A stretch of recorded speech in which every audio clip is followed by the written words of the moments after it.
John Berlin is. They're starting. They'll give you a signal when they're up, but there's. It is Hold on a 1 second. o'clock. I'd like to call this meeting to No, order. no, Oh, is I'm that- sorry.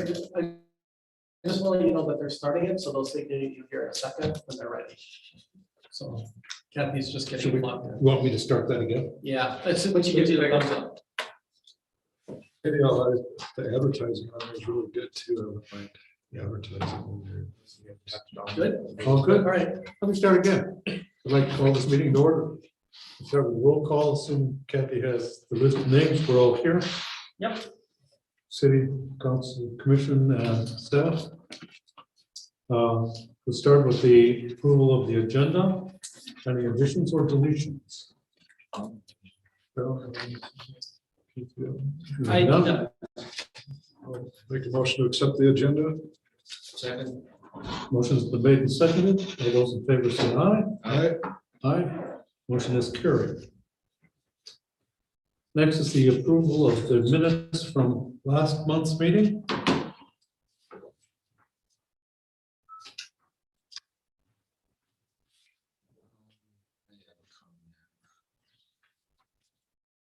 Oops.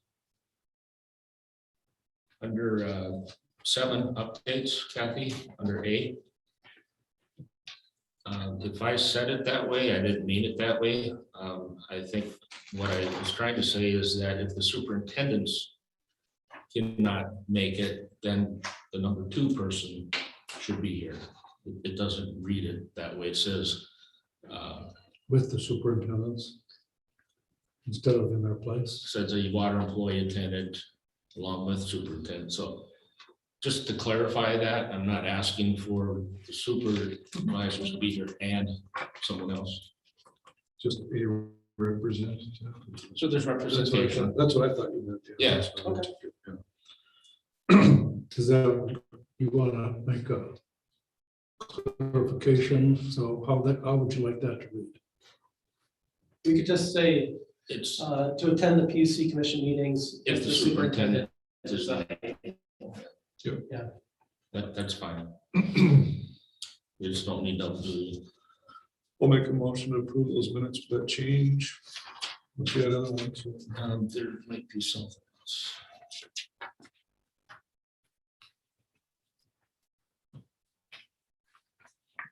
Under C, and I'm not sure, Michelle, I just want understanding of it. Annexation of shipwreck land, or is it shipwreck property, or just a clarification on that? It would be shipwrecks parcel Okay, is what it would be, because that's what we're annexing is the parcel. the reason I'm asking that is because I see that it's shipwreck and now it's, was it sunken ship or what? Yeah, I mean, so locally you all know it as the shipwreck site, but when they actually get the project done, it'll be known as sunken ship. Okay. I just looking at down the road, if somebody's reading this, what the shipwreck means, so Yeah. maybe I'm being too picky, but that's it. I'm sorry, Commissioner Schwartz, are you asking for a change or was it just a clarification? You're looking for? Just a clarification is fine. Okay. It's okay. Thank you. Any other changes? We have a motion to approve with the existing change. Second. Motion has been made and seconded. All those in favor say aye. Aye. Motion is carried. This is number 4. This is our opportunity for public comment. Mr. Butcher, do you want to jump in here? Yes, I did receive a comment from Deborah Pope Bird. It is in relation to a topic that's on our agenda, so I would suggest that I can read it when we get to that point. Good. Any other public comments? Ms. Solomon, anything that hit your desk? No. Keith? No, Nothing sir. else there? Okay. Number 5 is the certification of accounts. Note that I submitted those accounts to Ms. Solomon this morning. I had nothing. Nothing there? period or something. Yeah, I'm just trying to condense it down a little bit. It's just from my understanding, is really all I highlight this for. Under 16, just trying to understand PUC customer damaged equipment. What happened there? 427.35. Yeah, I mentioned that in my report last month. As we were finishing up the AMIs, we did have a customer report that when we did the meter replacement, that she reported some damaged equipment. So we just took care of it. Okay. And I don't know what 24 is. I don't know that company. Postage, $900.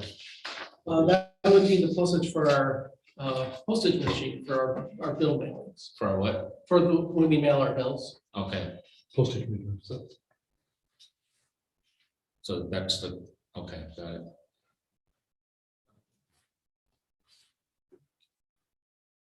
$27, Gis Consulting, who's that? Ultag, that's who is the contractor that has our GIS system that we use. It's an ongoing open contract we have with them, that if we need special data analysis done or some different reports created, they're just kind of on call for Okay. us. And so whenever Jeremy or Scott would need something out of our GIS system, they would just contact Ultag directly. So it's a contract that we have. All right. 44 is a commercial rebate. So they obviously took advantage of that program, Correct. which is always great to see. Would that be an average rebate, do you think? I know each project varies, but they must have a pretty decent project for that kind of rebate. For commercial, yeah, I think it's in there. Okay. It's a lot of commercial rebates end up in thousands of dollars. Not, you can run into some big ones that are 10,000 or more, but Sure. that's not, that would be more of a plastic products or, but for a typical retail public space, yeah, So lighting and stuff or? LEDs, Yeah, correct. okay, all right. Plastics. They replaced all of their ceiling Yeah, they have. lighting with LEDs. And no, Right here. the Keep in only- mind that's a program that's supported by. Sure, no, I think it's a great program. That's why I always like to acknowledge it when I see it there. Yeah, we've had a few that were pretty good size. Yeah. Since I've been. Yeah, no, I like that. Yeah. The last one is just a comment at 76. We're still running pretty true that 26K per year for credit card charges. So that's all I have. I'll make a motion to approve the certification of accounts payable. Second. Motion's been made and seconded to approve the accounts payable. All those in favor say aye. Aye. Motion is carried. Yeah. Reports. Simple reports are included in your packets. Minutes and the metrics come out monthly. Are there any questions on any of those? For me, Distribution conversation? Craig? Yeah, this is something I want to make sure the commission is aware of. It will be in the minutes for the simple meeting next month, because I'm a month behind in obviously getting the minutes.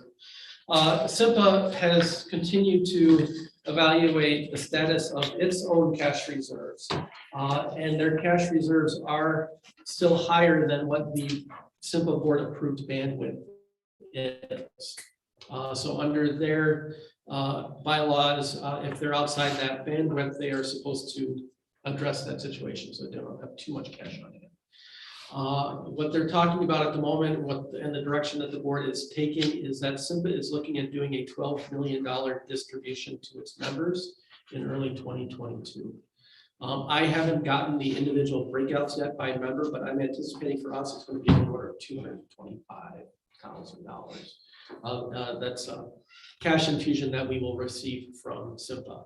SIPA then is also may potentially provide a similar disbursement in 2023 in the same amount.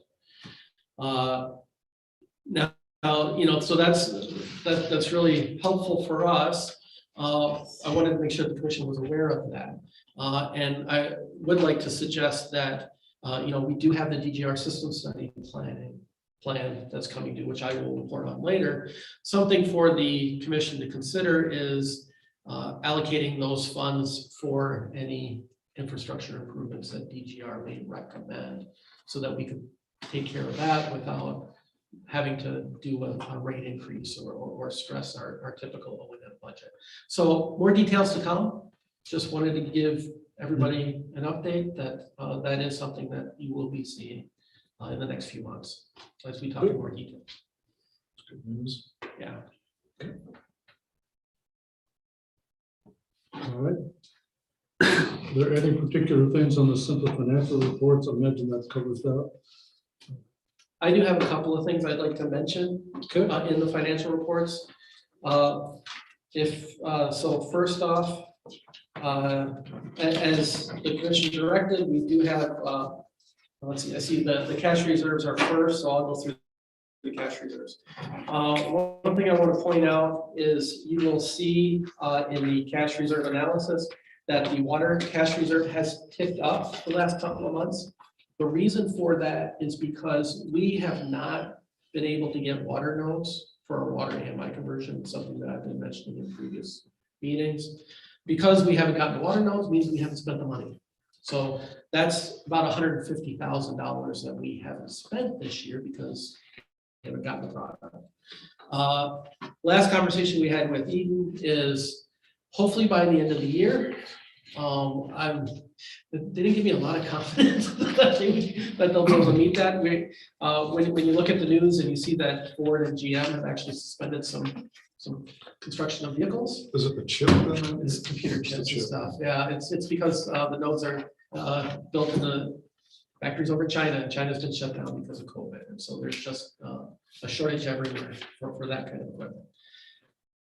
If we don't get them this year, Scott Schmidt and I have already been talking about in doing the AMI project, there are several parts that go in. It's not just the nodes, but registers and then meters in lots of cases. So what we can do is just build up some inventory this year using the money that's been approved. And then when the nodes come in and we get all these back orders coming in, we've already got the other stuff, so we can just kind of keep moving and keep the budget consistent from this year to next year, so we don't end up with this feast and famine type activity. So I think that's a good way to approach it. From a planning standpoint, just want to let the commission know that if you see that and you see that you notice that uptick on the water side, that's the reason, is because that main expense has not come across our books because of the shortage. So I wanted to mention that. The other thing I wanted to mention was on the electric side. Now, to put this in context, my first month here at the utility, which was June of 2019, our days of cash on hand was 87. And you will see that last month we hit 140. So it's the first time we've hit that number. So we are continuing to build up our cash reserves as the commission has directed. Currently it's 140. Yeah. So we're getting there. And if we would have spent the money on the water side, where would we be at? Just roughly. Yeah, like I said, right now our cash is 805. We're talking about 150,000, so we'd probably be around 410 instead of 508, which is where we're at. And that was always the intention when the project was approved by my predecessor, was we knew we had the cash reserves to be able to just fund that AMI conversion using our existing cash without having to do any rate impacts. And again, that the water reserves is higher because it fluctuates a little more than the electric as far as income, expense with water in the summertime. You mean in terms of why the water is higher than electric? Yeah, because that's 410 days. Yeah. It's well, like I said, we had a big cash buildup to fund the AMI stuff. I think once we get through the AMI project, those water numbers are going to come down quite a bit so that they will become more comparable. Okay. And then at that point, we can have a discussion going forward about how we want to. We do have some expenses still coming up over the horizon. repainting one of the water towers is gonna be coming due in the next 7 to 8 years. And then, as Michelle is fully aware of with PFAS going on, there is the potential for MDH to come in at some point and look at our water treatment facilities, and who knows where that would go at that point. So, and then, if there are any other major capital infrastructure that needs to be done, that's why the CIF is there as well. Okay, thank you. What was the number that you gave for the 140 on electric cash? We were at 87 my first month here, which was June of 2019.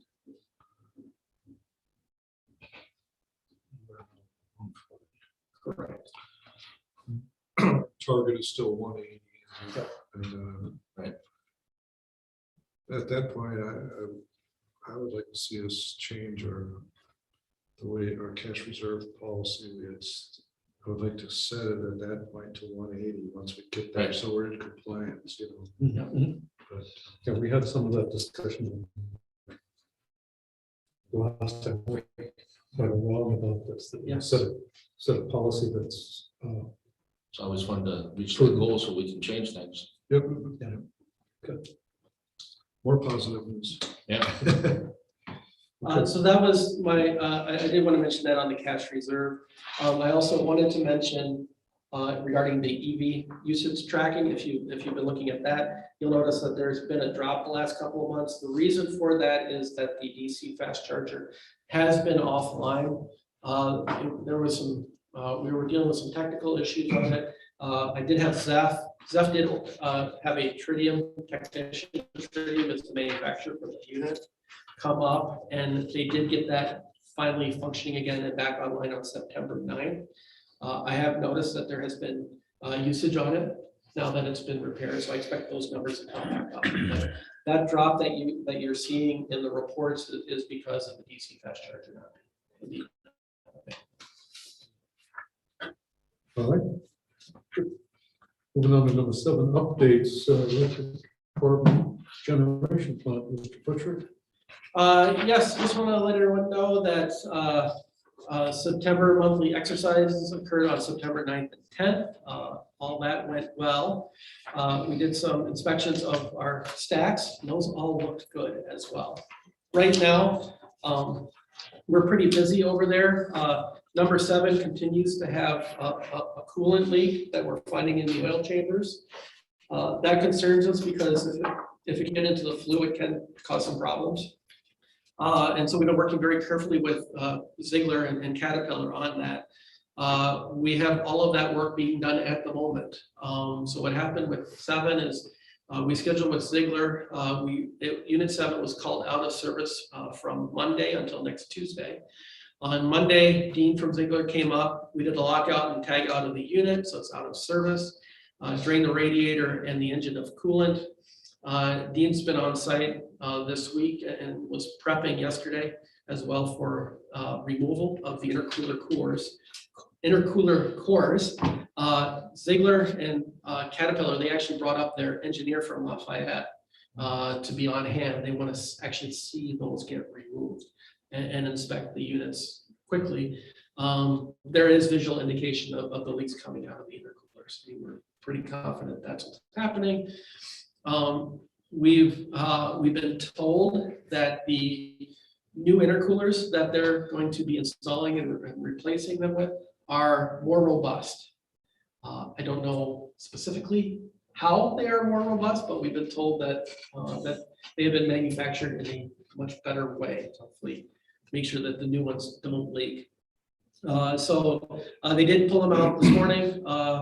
And those cores are going to be taken down to the Ziegler facility. I know that they're going to pressure and heat test them and see what they learn as well. But like I said, there was visual evidence of the leak occurring on the ends. Thursday and Friday, so tomorrow and Friday, they will be installing the new intercooler cores. After all the repairs are done and the unit is reassembled, we are planning to do a test run of the unit for 4 hours so that we can get a sufficient sample of the oil out of the chambers to see if the coolant is there or not. Hopefully it's not. That still isn't a guarantee that there won't be in the future. So that's why we continue to monitor the oil levels. But we're taking it one step at a time, but it's nice to have the actual Caterpillar engineers on hand to be looking at this so that we can try to finally put this issue to bed. So Jim and Kenny have been busy with Unit 7 today and working with the Ziegler and Caterpillar teams to address that problem. That it? Yes, sir. Distribution system, Mr. Linden. Yes, the underground project we had started on 17th Avenue is mostly complete. There's one transformer left, overhead transformer to take down yet. The guys didn't get to it before the rain came, so the yards are a little soft, so we're waiting for it to dry up and or freeze up to just go in and pull that transformer off the pole. The lines are all gone and everything, so that's pretty much wrapped up. We had a couple outages since the last meeting, out towards 75th Avenue, out towards Moonshine. One was it 3 weeks ago, and it was super windy, I believe.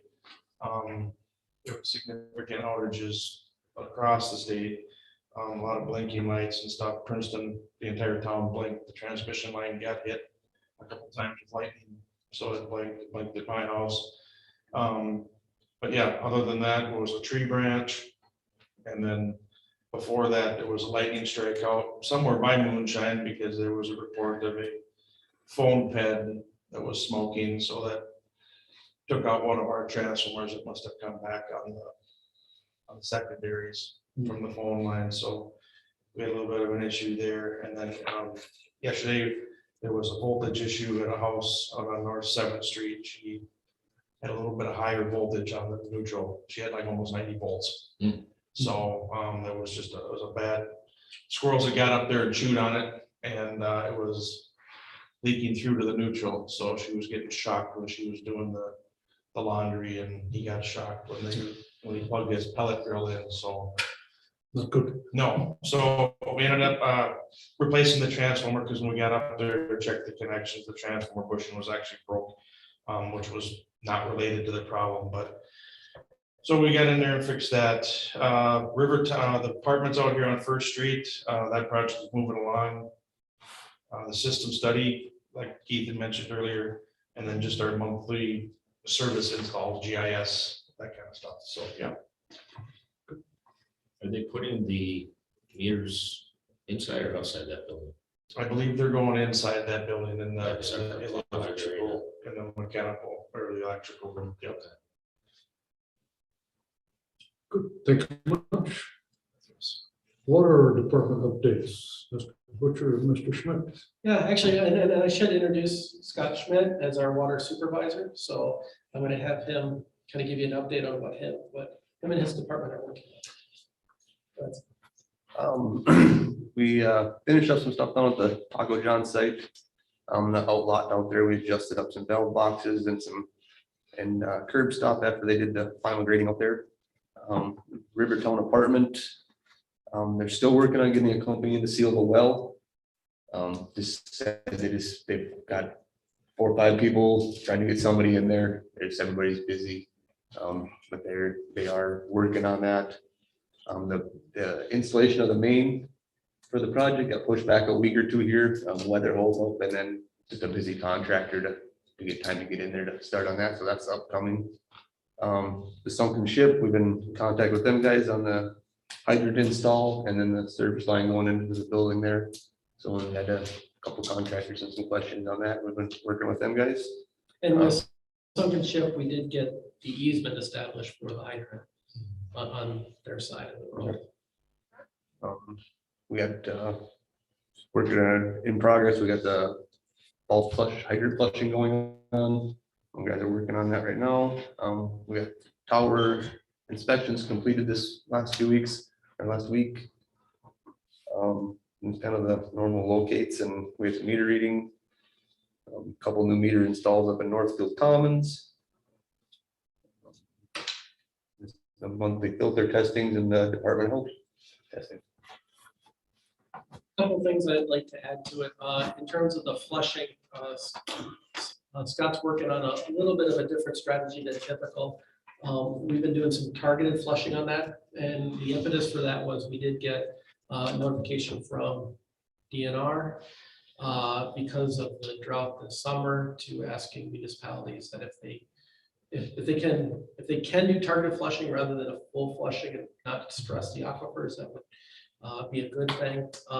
So Scott had worked earlier this month with the school district. We did the flushing around the school buildings in early September, and then he did his targeted flushings this month as well. And he was evaluating as we did, just to make sure that we're scouring everything out.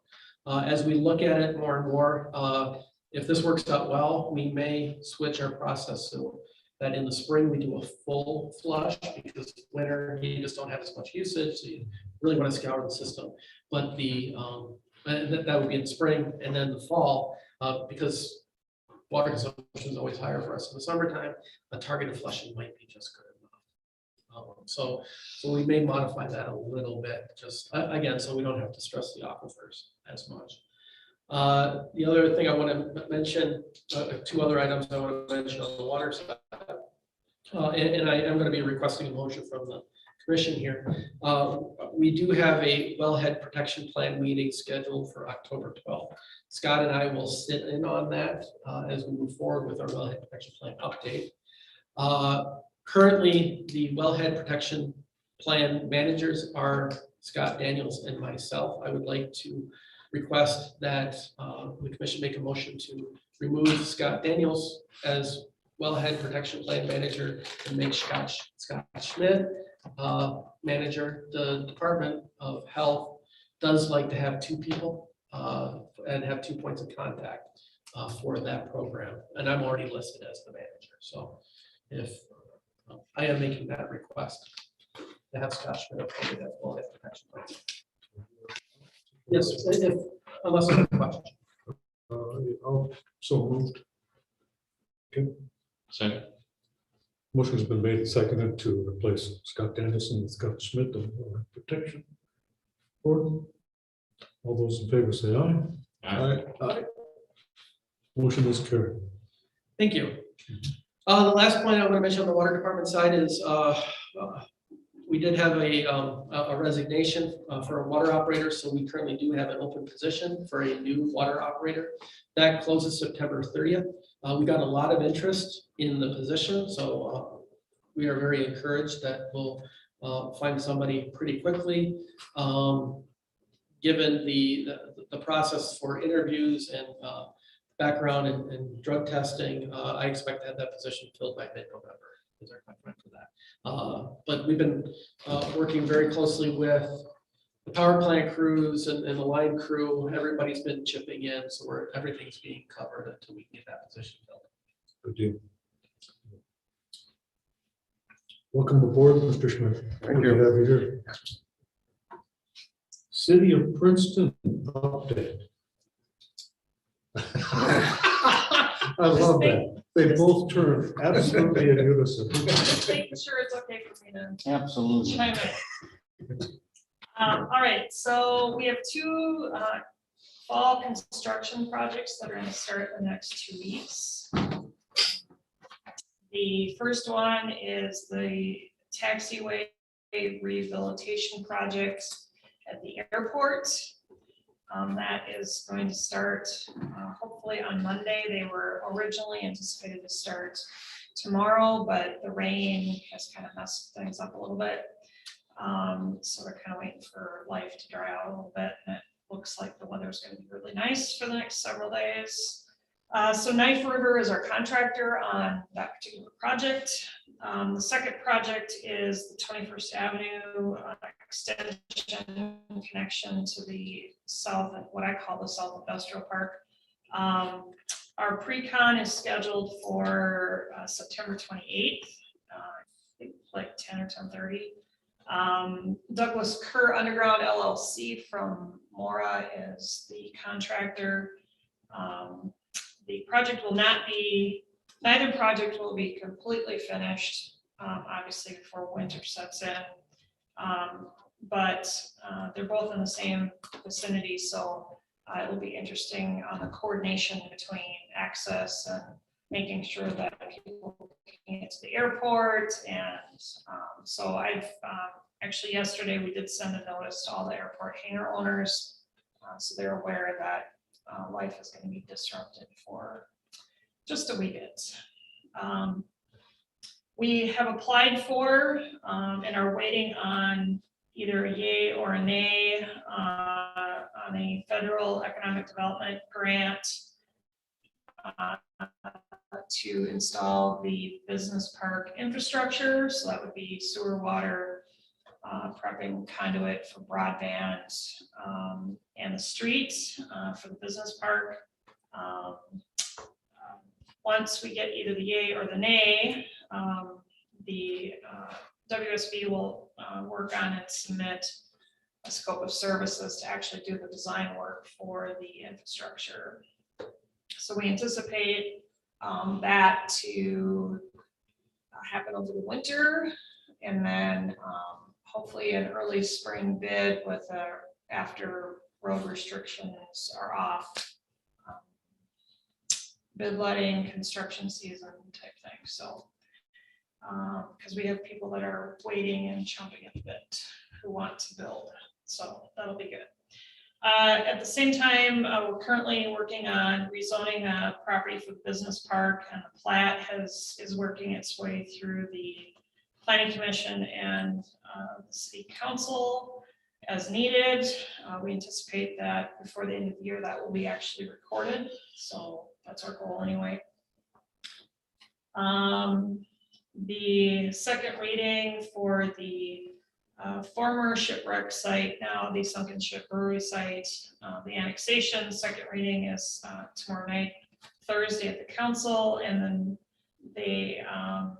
there's also a few ordinance amendments and rezonings, and they've gone through the site plan / CUP approval already, so we're kind of streamlining the process and getting them, as Mr. Schmidt noted, Mr. Smith has been in talking to everybody and trying to get things done this fall so that they can get open next spring, so, or summer. So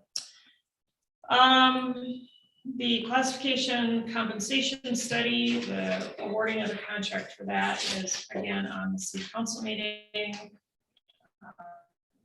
We anticipate that project to start fairly shortly, and then it'll likely go into, hopefully not, but I'm anticipating it'll likely get finished early in 2022. The council is also going to, is being asked tomorrow night to appoint 2 members to the airport joint planning board. And that joint planning board will work on amending the ordinance to remove the crosswind runway. So once the council appoints the city's representatives, I can then start sending out notices and requests to the other affected jurisdictions to appoint their people. So, and I think in general, that's probably about it for us. Budget. Oh yeah, we're working on budget. Yeah, so. And yeah, we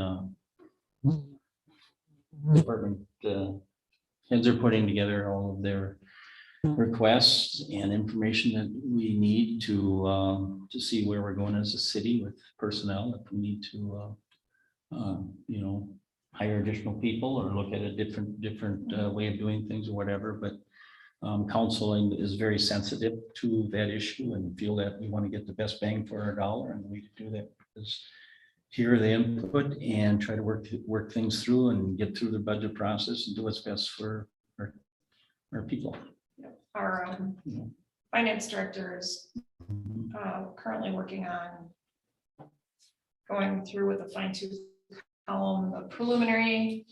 We have to set the city's preliminary budget and budget amount and levy amount by the end of the month. So she's holed up in her office with the door closed, and I have left strict instructions that unless the building is burning down or there's a hostage situation, that, she's not to be disturbed. You know, she's done It's that. her first year at it. right? Yeah. Yeah, it's her first year. She's connected with the finance director from the city of Anoka, where she actually resides in Anoka. And so she has found herself a mentor, and that's going to be very helpful. So, But, you know, she's come in and she's followed a legend, Steve Jackson, he's been around forever and he's done this such a good job for the city over the years and that, but she's had some very good suggestions on doing things a different way, and we have to be open to that. And not that anything goes wrong. Right. What got you there is not gonna get, what got you to where you're at is not gonna get you to where you want to go necessarily. So she's working hard, trying to get a good feel for everything. And I really like the way you give her the go ahead to the green light, so to speak, to, and I, this council is really open to any new suggestions on how to do things, just like you're open to, improving the operations and better way of doing things, and we all have to be open. And so she's doing a she's doing a good job. Is there an update or is the new software for that in this coming budget? Or We're- where are we at with that, or where are you at with that?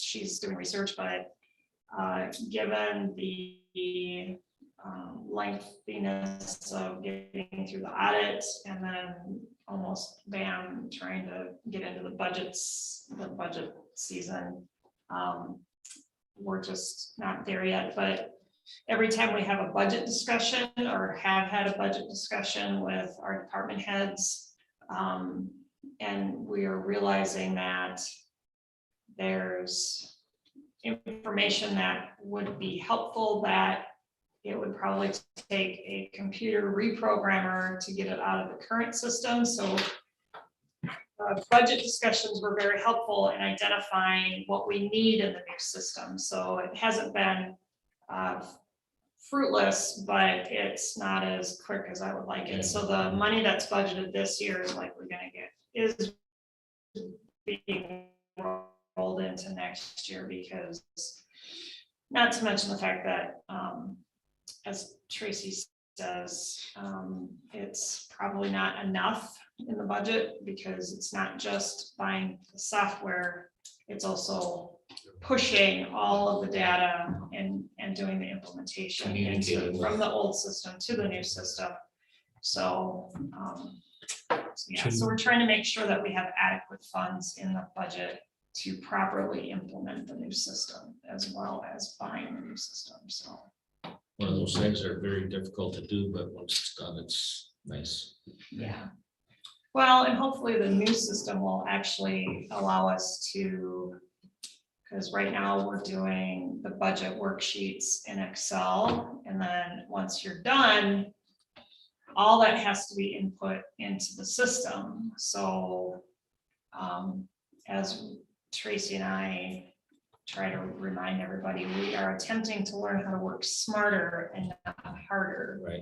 So that will be a key function, hopefully, of the new system, is that there's a budgeting component that once you approve that, it just kind of gets pushed into the new system. So, but she's doing the research, and we've made a plethora of notes. So when we start talking to vendors, we can ask the right questions. So that's where we're at. To shed up what? The last thing is a simulcast. We're still moving forward in that direction. Right about that one. We've run into some snags and what have you, but we're trying to work through them. And I believe we'll get through that. And of course, financing is the issue, and hopefully we can get some grants, or if not grants, we have other money that could be available, used, like CARES money. And but that's still not as a priority with council to keep moving forward with that. Can't say when that's going to get done, but you got to get it done. Hopefully in 2022. Yeah. The grant, in fact, I'm working on a letter to the folks that attended a meeting in August with us to get some background and hear our request, and the grant cycle opens to get state money here in October, with a decision probably sometime in the month of January, so. And we could get $0 or we could get the entire amount of equipment funded, so we'll see what happens. I'm keeping my fingers crossed. Yeah, but we're working on it. That's all I have. And I think you. I didn't have much. That's okay, the stuff you had was important. It's more than you had before she got here. She starts talking and starts, oh, yeah. You know. Oh, shoot. Thank you very much. You're welcome. Mr. Butcher, the general manager's update. Have any additions you'd like to add here? Yeah, a few things. On the regulatory side, we've completed our Minnesota Department of Health report. We are receiving constant updates and direction for the new cold weather rule requirements. To date, the Minnesota Department of Commerce and MMUA have been working together to minimize the administrative burden on small municipal utilities. I just want to mention that we appreciate MMUA's efforts in that to try to make this as easy as possible. The new 30-day notice that we are required to do under the cold weather rule, just want to make sure the commission is aware it does have the potential to confuse customers, as there's now an overlap between monthly disconnection notices. I fully expect that we're going to learn a lot over the next heating season, and we're going to have to adjust as we learn what works and what doesn't.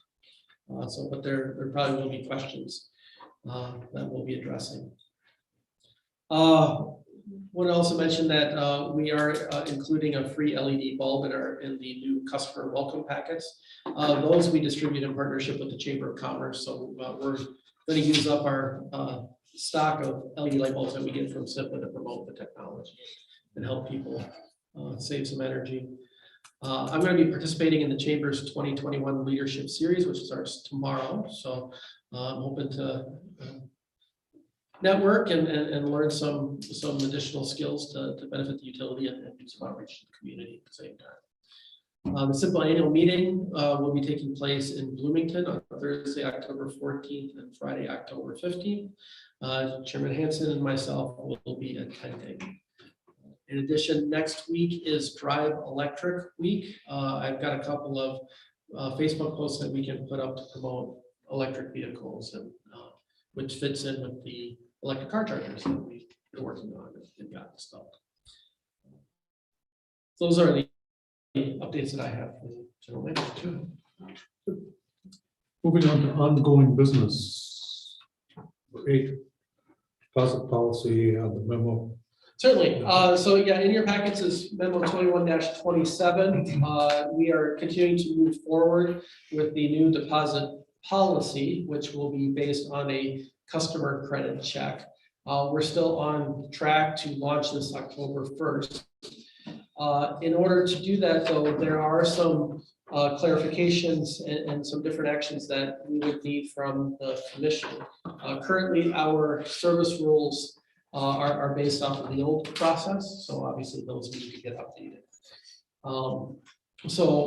I did, for background, put in what our current deposit policy language is, so you'll see what the service deposit, the interest, and the return, how that gets handled, as well as the current application policy and a copy of the current application. The proposal is to address a few different things all at one time. So for example, the service deposit needs to address that at the time of application, that a deposit is required at the time of application for service. Refusal or failure by a customer to satisfy the deposit requirements may result in the delay of service until such time as the deposit has been made. Deposits vary depending upon the property, and please refer to the fee schedule. So you'll see that I do have a fee. I do have our fee schedule in there with some updated line items to identify processing fee, which was approved last month, to define the deposits based on customer type, as well as the deposit required following a disconnection. The deposit waiver, in return of deposit, the deposit may be waived if all applicants on the account consent to a credit check. If the credit check determines that all applicants have good credit, it will be waived. If the applicant does not consent to a credit check, that will return a negative result and the deposit will be required. And so what I've listed through here is just the new language that would be in the service policy.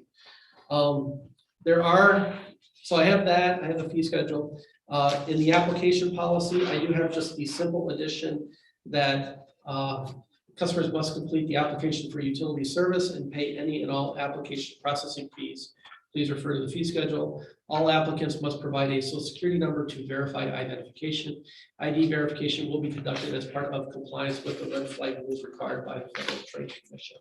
So that language would be added in as well, along with a new and updated utility account application, which has a lot of just the same information. It does add in the under the account deposit on the second page of the proposed application that we are doing a check through online utility exchange, and we do use a customer social security number for ID verification as required by the FTC. Mr. Butcher, can I go back to service deposit just to avoid the copy and paste issue under service deposit? It says at the time of the application, deposit is required at the time of the application. Seems to be some simplicity. If we can scratch the first part and just say a deposit is required at the time of the application for service. Yes, sir. So then, I'll pass on that. I'll bring up another point later. But I have a series of questions which may address that, Okay. which is at the end of the document. And some points, I just want to make sure that everybody is fully aware of what all of this means. And so under questions of verification in the memo, you'll see that this process does require that all applicants provide a social security number and a driver's license or state issued ID to verify identification. It's really keyed off on the social security number, and failure to provide that can result in service denial and be subject to disconnection. We have had situations in the past where people have not given us social security numbers. They've been concerned about that. However, because we're using OUE to do a credit check, which also means that we share with them information when we have past dues, because they help us in the collections going forward, which is tied to an ID, we are required to make sure that we verify that those IDs are correct, that somebody's not a victim of ID theft. So we will have to require going forward that we receive a social security number.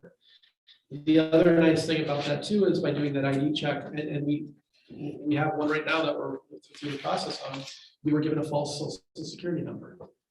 So that obviously hampers some of our ability to collect for past dues. So that'll help address some of the stuff on the back end as well.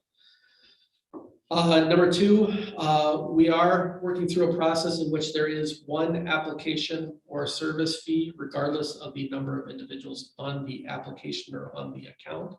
So that's the assumption that we've been making as we go forward on this. All account holders must pass the credit check in order for the deposit to be waived. The reason for that is because if two people apply, one passes a credit check and one doesn't, and we waive the deposit, if the person who passed the credit check then asked to be removed from the account, the remaining person obviously would have not had their deposit waived. But it is difficult after the fact to go back and get that deposit. So we're asking that everybody associated with the account pass a credit check in order for that deposit to be waived, in anticipation of potential changes down the road that could increase our liability. So is it an option for the applicants, if there's two applicants and one of them fails?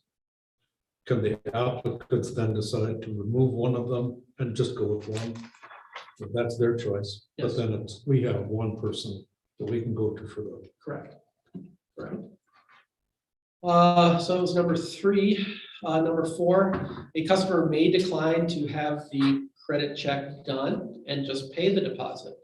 However, we will still charge an application or service fee for the new application, and we still will be doing the ID verification at that point. So they can't just ask to not pay the $10 processing fee, because we still need to go through. Verify the social security Verification. number. Number 5, if an applicant is to be added to an existing account, they must follow the application process and are subject to a credit check. If they do not pass the credit check, a deposit will be required, even if it wasn't before we will add them to the account. Again, for that same reason that, people come and go off the account, we want to make sure that we're covered and follow the policy. All deposits are associated with the account. Princeton Public Utilities is not responsible for issuing partial deposit returns if one or more co-account holders are removed from the account. Again, we don't want to get into a situation where we have, let's say, a $350 deposit, somebody leaves and they want half of that back. It's with the account. They should work with the other co-applicant, figure it out on their end, but we're going to keep the deposit with the account. I just don't want to get into a lot of he said, she said kind of. With renters, you're gonna run into issues there. That's why I'm trying to address some of that It's- up front. And I'm looking at it from the renter, and that's the biggest problem is boy has girlfriend. They move in and get in a fight, always will get. Yeah, And all of a sudden, who do you chase? yeah, So, yeah, do you have both? And I mean, we do or did, if somebody was gonna move in, full application, all of the deposit, Yeah. because inevitably, what was good at one time isn't good anymore. right. So that's what we're trying to do, just make sure we protect the utility in this Yep. situation Right, and try to minimize us being involved in personal issues. right. Yeah, don't go there.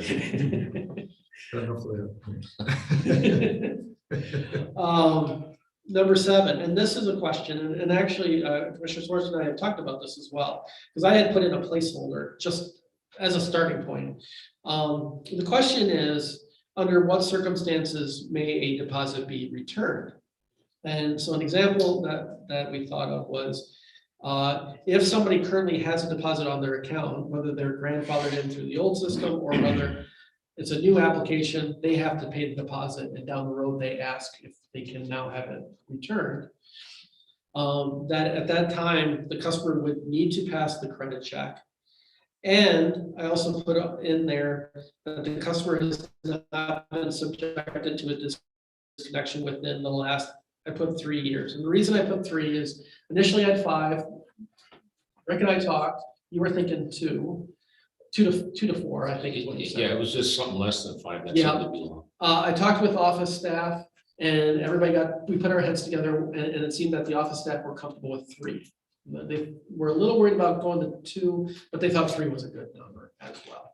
So the question is, do we want to have not just a credit check requirement for those with existing deposits, but also something so that they haven't been disconnected, that they have been a good customer of ours. I just focused on the disconnection. Our current process is you can't have more than 2 late payments within a 24-month period. We could go down that route as well. 2 things I'm just concerned about. Whatever it is, I would think that we would want the customer to pay that new processing fee for every recheck. Otherwise, you could have somebody coming in every month. Okay, how am I doing now? How am I doing? And I would rather not incur that expense. And we should be very clear that that fee is non-refundable. So if they ask to be rechecked and they don't pass, we still incurred that expense. So it seems to me we shouldn't it's not, you pay it if you pass, it's you pay it and then we check. You still have to go through your process. So. Exactly.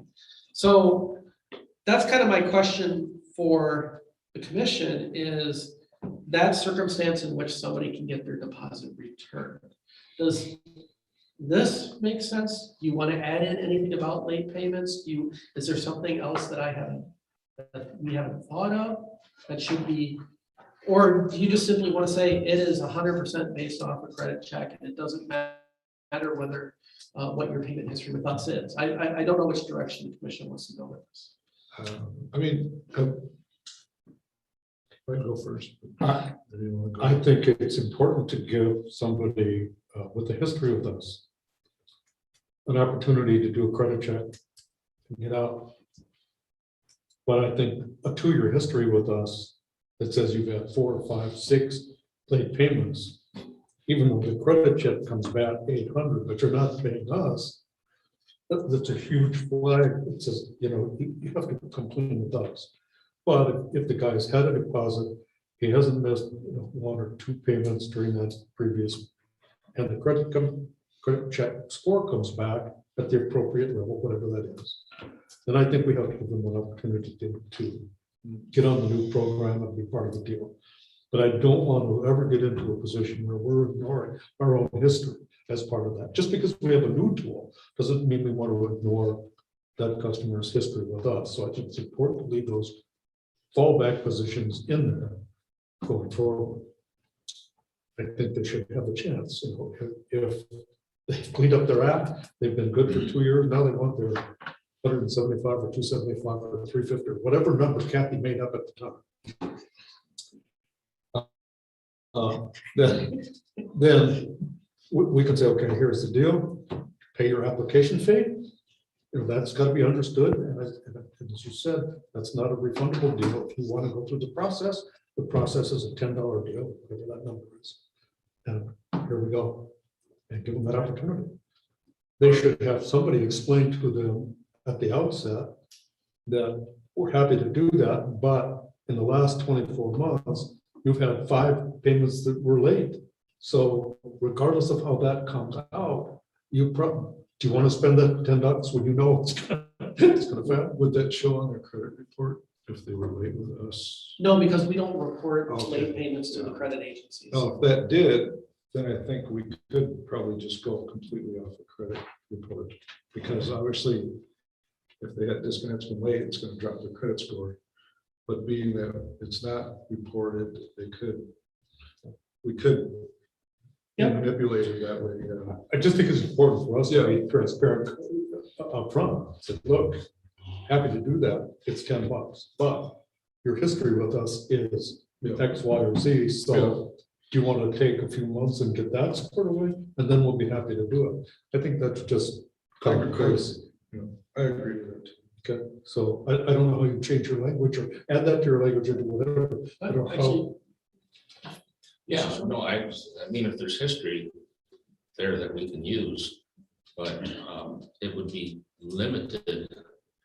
It's unfortunate that late isn't passed on or through that. So the history that we have, their history, doesn't show up. Yeah. So it's unfortunate, but then you'd be calling them all the time saying, yeah, this customer's late again. Right. Yeah, so I get that, but I just want to make sure that, I mean, 3 years is a long time. First, that number was 5, and that was just a number grabbed out of the sky. But if they're 36 months, and I know where do you cut it? But if they're 36 months, they had a problem, and they're 35 months free, it just seems to be a long time period. I know it brings more security to the office that you have 3 years. I guess we don't need to get so detailed on that, but I want to make sure that people find us friendly to work with and not pounding the desk and saying this is the rule.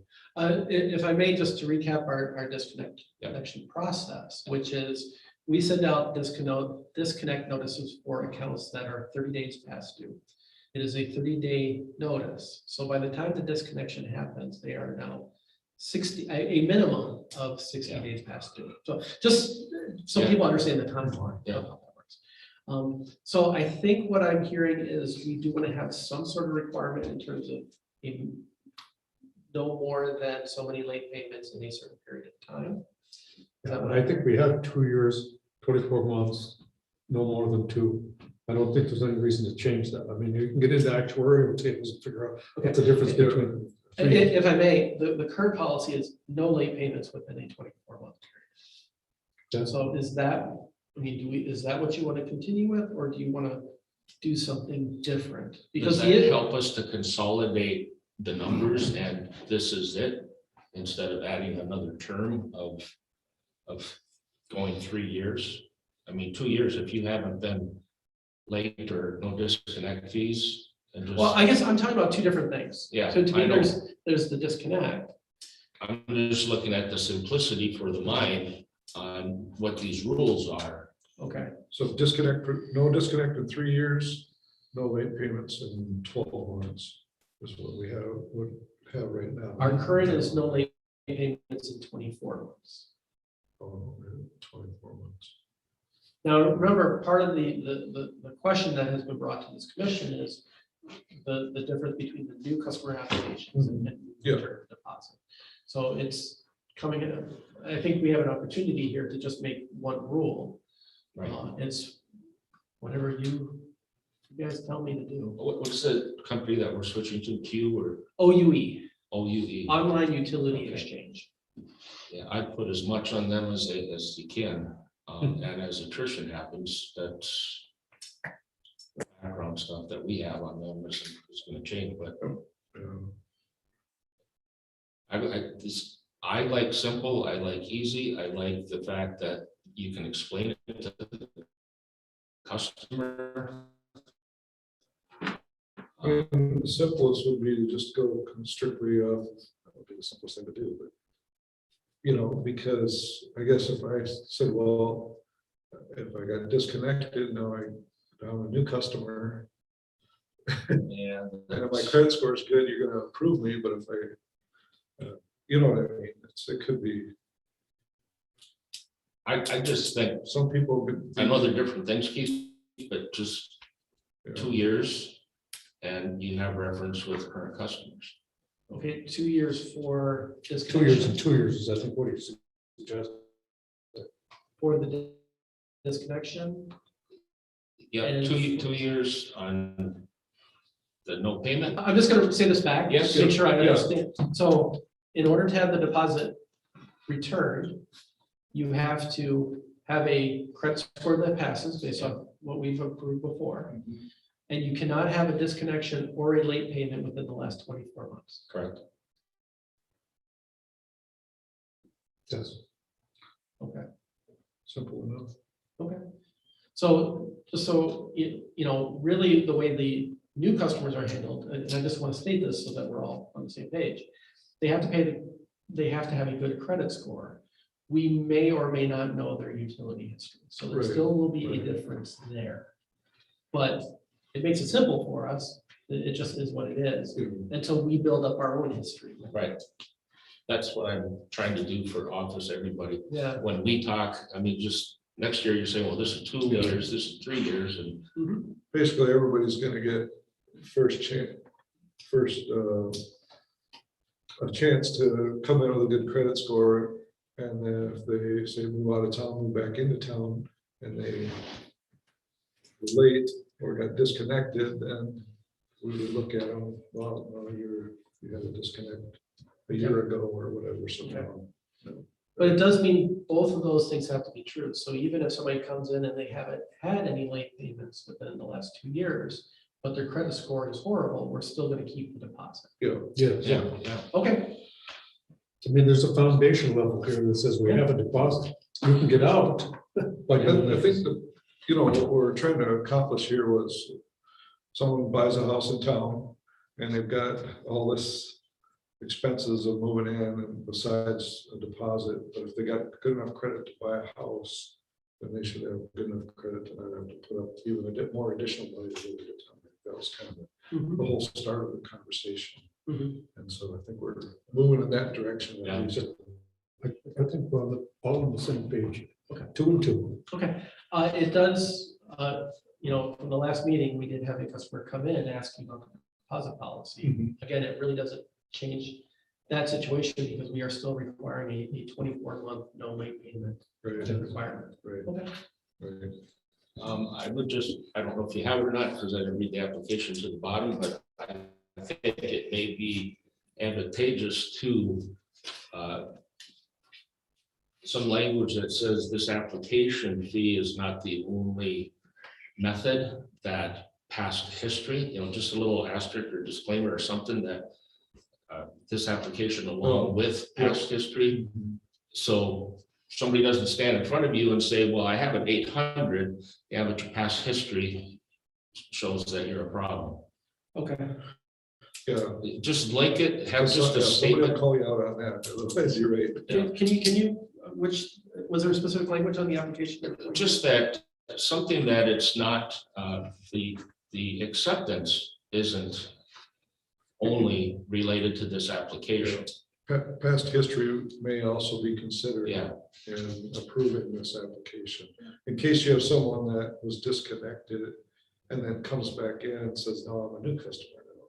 It would give you or office Oh, a You- place you to know, okay. I Does that think make if sense?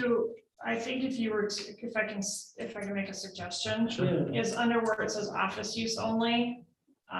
Yeah.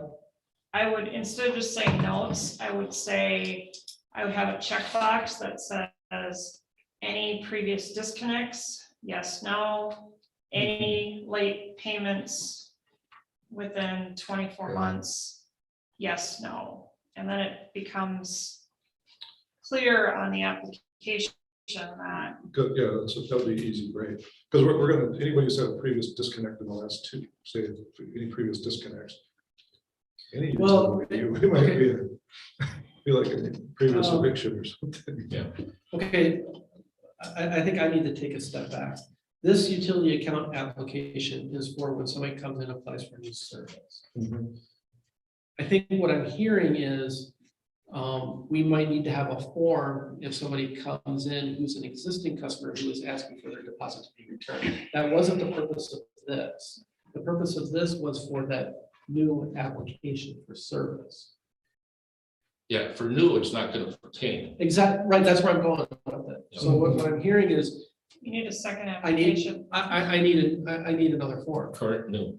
for the folks who are looking for a deposit waiver or a deposit return, I should say. But if we're And then not, I can address all those issues you guys are talking about. but if we're not changing the 2 year, we're not changing anything. Yeah, why, You know, well, why wouldn't you just say, okay, here, we're gonna treat you like a new customer then, and here, fill out this form, and we'll start over.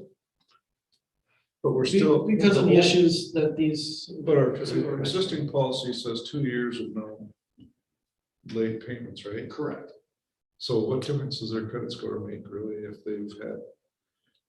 Right, They're well, gonna get their deposit back if they're on time for 2 years, right? no, that's not what, at least that's not what I've been understanding. What I've been Not unless understanding, they pass the credit check. they need to do both. Oh, yeah, okay. And That's where. if we're gonna go run another credit check, I need to have them sign something. Mhm. But that's not what this is. Yeah, That would be Right. actually just a one-page form to include some of the language that Commissioner Schwartz had mentioned to make sure that it were covered in various It's not the situations. sole defining factor.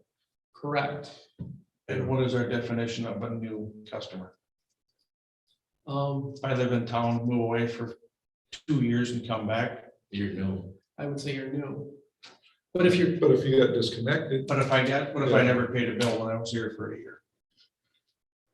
yeah, Just- we would know that, I mean, because we're small enough. But that's a new customer Yeah, application, But if you and didn't- my credit score at that point might be 800, but you guys know I never paid a bill here. right.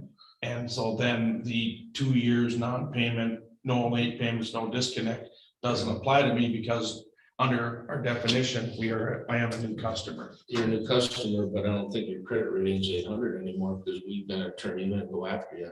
But we don't turn people in for late payments, correct? Well, we should be. We don't report it to the corrective agencies, no. Do we with this new company? Are they gonna know that?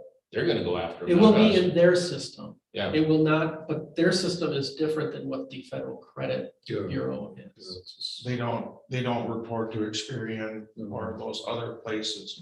Not that I remember. It's, And Kathy, jump in if I'm saying anything. Are we really talking that many people for this? to No, possibly but happen? I'm That- just- You know what I mean? but you guys said it, No, if somebody's, That's what I was getting at. there's a exactly. loophole, it's gonna get exploited. I was getting at. And that, but somebody- was it gonna be there's one some- out of 5,000 customers. Right, or but at the 10,000 same time, customers? there are some people that leave us hanging with some quite hefty bills. Yeah, And And it's not. They fair leave to- town and we hope that they come back so we can try to get the money back. Right. And if I leave and come back and possibly my score is a passing credit score, but I'm under a new existing customer, or new customer agreement. Yeah. You can't get me for that. passing. But at that point, we do deny putting the account in their name until they pay off their past dues. I'm just, Yeah, The language I think you want to use is all past history will be included, or I don't, no disrespect, we don't maybe need a check and, check here and check there, just not a new or old, but a new, any application, it says all past history will also be whatever the last word is. Consider. Taken into consideration. yeah, There you go. Yeah. And then it's done. That's maybe the cleanest way. Yeah, One application, it's just that disclaimer. If we do that, we're gonna see, well, okay, we know, or they know, somebody knows that disclaimer's there. main thing is That to would catch be the way to that catch and not discriminate against anybody, which the two things are, right. Makes sense? I think, yeah, You need to vote on that, what you say? not just yet. I want to make sure I cover Okay. everything here. We're also, staff is also recommending that when deposits are returned, that it be a credit on the account. Rather than having to cut a check, mail that, if it is returned to an account that is still open, then it would just simply be a credit to that account. That makes perfect sense. If it's for some existing customer, gets a deposit back, we put it against his account. If they're closing the account and leaving town, different situation. Exactly, For that exactly. one unique situation, putting it on the account makes. Okay, I agree with that. This is like the 11% back at Menards. You get it, as long as you come here and yeah, spend. exactly, exactly. And then for existing account holders, a deposit would be required if a customer was disconnected due to non-payment, regardless of the previous credit check status. And then this gets back in that same time frame, which we can make 2 years, to say that customers who have been disconnected within the last 2 years are not eligible to have their deposit returned. The point there is, when they are disconnected, to get them reconnected, they would have to pay a deposit at that point. You say that one more time. please. If a customer is disconnected for non-payment, the rule is, and this has been our standard procedure until COVID messed everything up, which is, in order to get reconnected, not only do you have to pay your past dues, but you now have to pay a deposit if there was not one there before. Sounds like a no-brainer to me. Okay, so the other question that I have then, in addition, and I guess I didn't have it on here, in terms of the deposit amount. Now, the way that we've been approaching it is for new customers. Well, the way the deposit is written is it's a minimum of a certain amount, and a lot of utilities will do kind of your 2-month maximum. For new customers, it's really hard to know what that 2-month maximum is because people's utility bills vary wildly depending upon their personal habits. So for a new customer coming in, we typically just kind of do the minimum because we don't have that history. However, if somebody is disconnected, I know East Central does this, that your deposit isn't just that minimum, it's whatever your 2-month maximum usage has been over the last 12 months. That's your new deposit because that's what's at risk.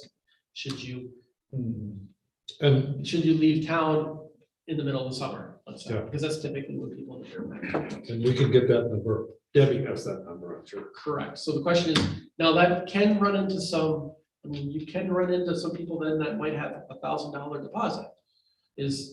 What is the commission? I mean, I can tell, I mean, there's gonna be there's a possibility for some high emotions at that point. like you significant amounts. Yeah.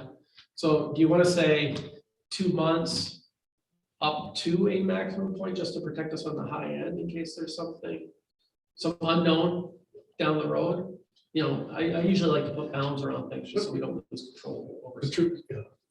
Figure out what that number is. I mean, we don't, you know, if they had a wacky situation and that number was 1,000, but there's only one customer out of 4,000 that would have ever gotten that number. Let's pick a number that statistically makes some sense. It covers the largest resident, you know, I mean, obviously a deposit for plastic products is going to be a different deposit than for somebody that lives in an apartment. True, I'm just talking residential.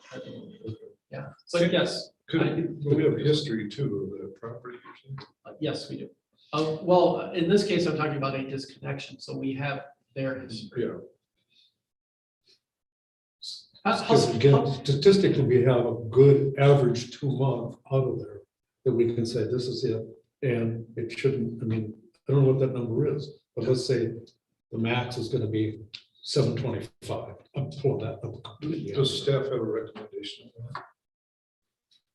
No, I guess we haven't talked about that in specific detail. I can tell you the higher it gets, the more emotional the customers become. But So- I lost something here in translation. Oh, yes. This $1,000 customer that has a deposit of $1,000, why are they getting emotional? No, I'm saying if there is a customer who doesn't have a deposit on hand with us, or say they have a 350 deposit, the way the rules are kind of set up is once they're disconnected, then the deposit could be set to whatever their 2 month high amount is. So in order to get reconnected, either they don't have a deposit and they're now required to submit one, in which case how much?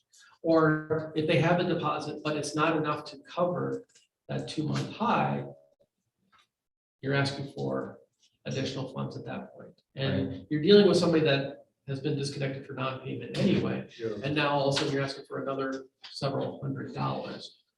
That's where, you know, if people are having a tough time anyway, then come up with the additional funds to be. So you're having to face a customer that says 350 is the deposit, but you're telling them theirs is 500. Right. Yeah, I get it. There's now, the but- emotional level. But how did it get that bad? It sounds like the train went too far down the track before somebody said something.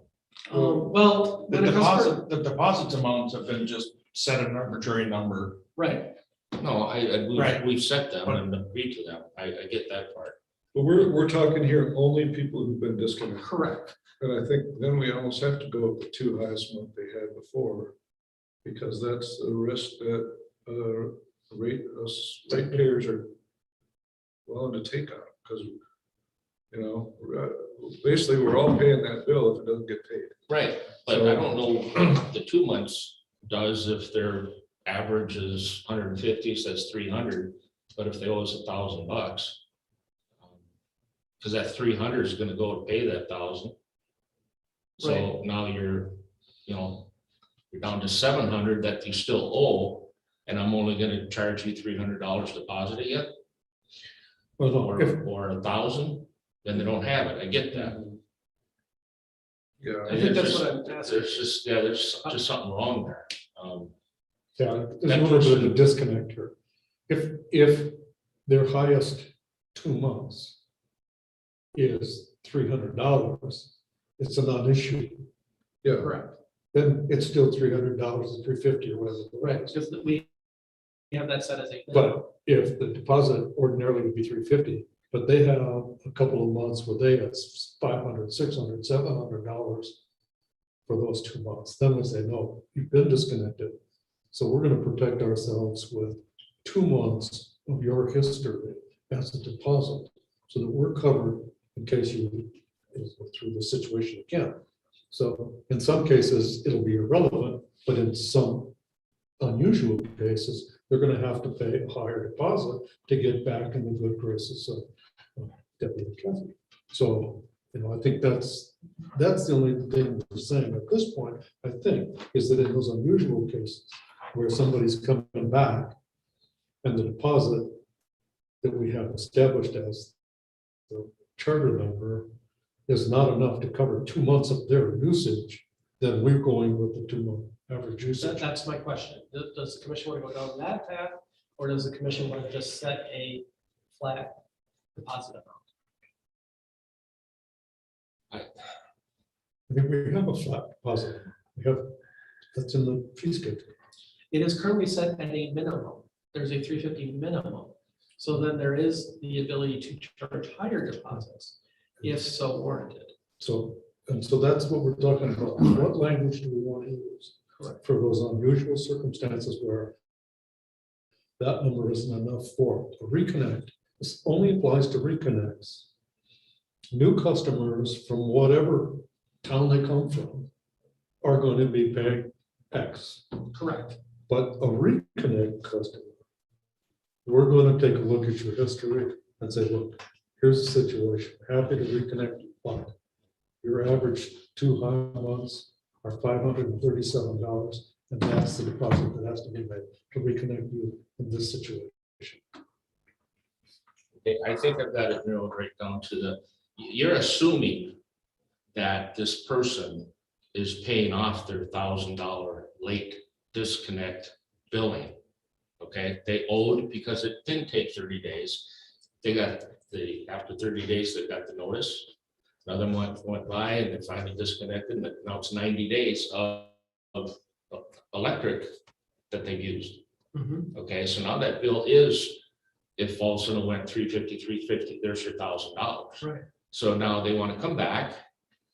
You must be, to talk this way, you must be assuming that they paid off the $1,000, and now I want to re-up, and now I have a higher deposit. Because if you don't, if I'm on this side of the window talking to someone that is in that position, I'm not going to say, well, give me $500 because that's your 2 highest, or $700, that's your 2 highest. And oh, by the way, you still owe $1,000 over here. I'm not going to take that customer. No, this is all predicated on past dues are paid in full. Right. Well, If that's The clear. deposit- the this is to get deposit- reconnected. Yeah. That they have to become current with their past. That's the part I was missing. I didn't know if you were assuming. Oh, okay. Okay, So they have to become current, and then if they don't have a deposit, we will Got issue it. a deposit, and if so, how do we determine what that amount is? Yeah, do you want to do 2-month average, 2-month high? Do you want to do just a 12-month average? Do you want to just set a flat fee? We can cut this 100 different ways. I'm fine with 2 months high. I think that's good. It's the least amount of risk. Okay. But again, this is all predicated on they paid off their past dues. Sure, there's no reason to apply. Yeah, If they there's- Yeah, I just assumed that we wouldn't even be talking to someone who had to pay this. So. Well, Exactly. clarification was needed. Yep. So I guess with all of that, yeah, we would need unless there were some questions, we've already addressed a little bit of the language in the proposed service deposit to get rid of that duplication of words.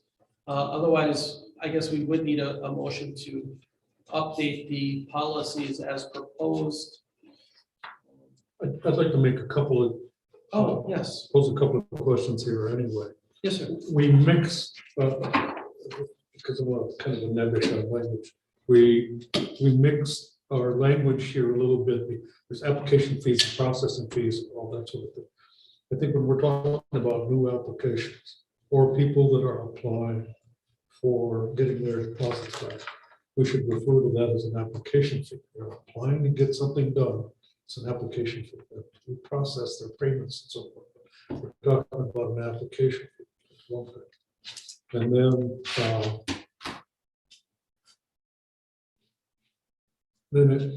in some, and in fact, in one place we say processing for application for service. A couple of places we refer to an account balance with the Public Utilities Commission. I think they have accounts with the commission, they have accounts with the utility. So that's kind of a little cleanup thing. Where was that? Refer to PUC instead of PPU. Yeah, Well, that's in the old language, we refer to PPUC all the time. correct, because legally that's who we are. But yes, we can change that to the two. Okay. So then the application existing services, the second paragraph, it says Public Utilities Commission. Yeah. It should be just Public Utilities, I think.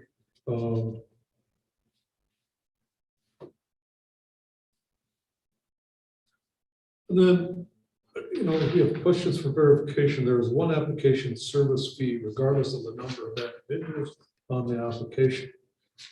Two people are coming in to apply. We have two people on this application. We're actually doing two credit checks. Correct. So what are we charging them for one? Correct. You are, you That's should still, be, they're both separate, it's 10 and 10. That's my way I would do it. okay, because the $10 was kind of an overall cost for everybody. So since we went through the original language where it was costing us $4.30. And most of the time, if you get multiples, it's two, you don't really have to add more than that. To keep it simple, I was thinking of just charging 10 for each account application. But again, that's the commission's decision. I think at that rate, we're covered. Not Yeah. covered on the bottom side of the. I think you're gonna run into a situation, not of the charge, but if two are, and that's why it might be nice to have two separate, unless they're married. That you're gonna run into, you're okay, but you're not, and then it's just gonna be, take me off the application then, because you can run it on one person. That may come back to bite you in late charges, because he's gone now with a good credit, and the other person is still there. That bothers me from my position as a landlord. Yeah, I understand that, but I guess what we need to clarify that really is, if it's $10 fee, they both come in, one has good credit, one has bad credit, then what? Then they get a deposit. Then they have to pay a Okay, deposit. so. Right. But I was thinking of the application fee as the application for the account. Yeah, application is the application. Okay, I'm good with And at $4 for our cost, Yeah. 10 should cover two, which is gonna be the average. Once in a while, you might have more than that, but depends on who. I would think our average would be under 2. Yeah. So I think we're Right. covered. And going on to number 5 under that, if an applicant is to be added to an existing account, we have a good customer X is an account of ours. He wants to add Sheila, and she comes in, there's an application that must be applied for, so there's a fee associated with that new. Correct.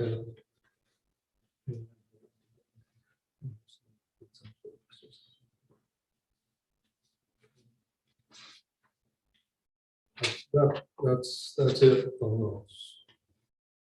One question I had, yeah, do we know if when this company, or whatever it is, does their work, does that impact the person's credit check? It is a- Credit score? It is a soft credit check, so it does not. I said soft credit, and I'm just trying to clarify. That means they're not going to get a bump just because we want to. Good. That's important to know that. Yeah. Important for the folks to be able to tell them people, it's not going to affect your credit score, but we'll run on this. And that is in the new account application where it states that OUE performs a quote, soft credit check, quote, comparing the customer payment history with other utilities on record.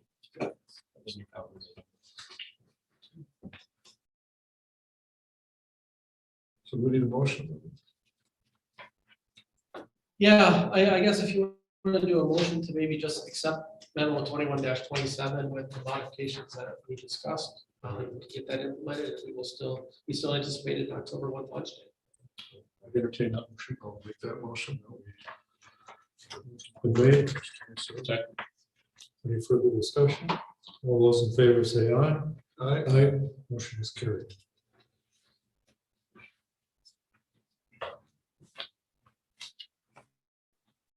With all that we talked about, Yes. and it's been approved, but would it make sense that once Mr. Chairman and yourself sit down and Kathy finalize these things, to send us a copy? Absolutely. Thank you. I was trying to ponder how to make that motion. You made it pretty easy. Yeah, I try. I know some people might be annoyed with all my memos, but I find it helpful. to No, keep they're my thoughts helpful. organized. No, you're very detailed, and I appreciate That's- that. Yeah, appreciate it.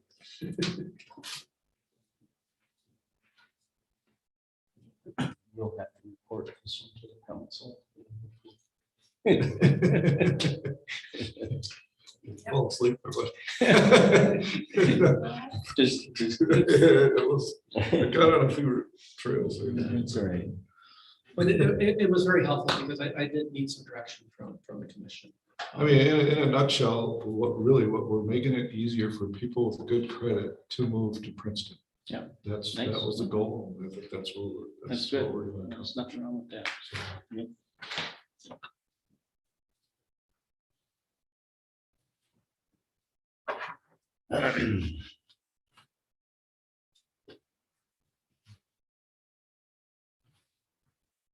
or 8B is where we're at. deposit. ACH discussion, we continue to promote ACH. I notice there's a new sign in the office that says keep calm and Get ACH. ACH, Also, I have, given that we have approved this utility account application in this format, I do have the ACH form that we use updated to include, to look and feel the same way. I'm trying to go in the direction where our stuff just has a consistent presentation, a consistent theme, so that as customers work with it, they just get used to what information we can collect. So I have updated the ACH form that we're using at the top. That ought to go out with every new application. Yeah, And that will be, yeah. have we ever sent that out to a mass billing? That application? for Not that I ACH? know of. Kathy, do you remember ever doing it as a billing cert? So maybe that would be the time to do it, because we've been talking about it, we've been putting up signs, and so at some point in time, pretty soon here, we're gonna have to make a decision on if we're gonna do a 3% or it seems to me that's that magic number. I'll just share a little story, a short story for girls, because I don't, meeting's too long already. Isn't it? Ann and I went to Maple Grove and we just had lunch, and the bill's like $40 or something, but stamped right on there, 4% for employees' wellness. I don't know if that's ever gonna come to Princeton, but that's basically saying you're paying 4% to help cover the insurance costs. And then if you leave a tip on top of that, and it gets to be a big number.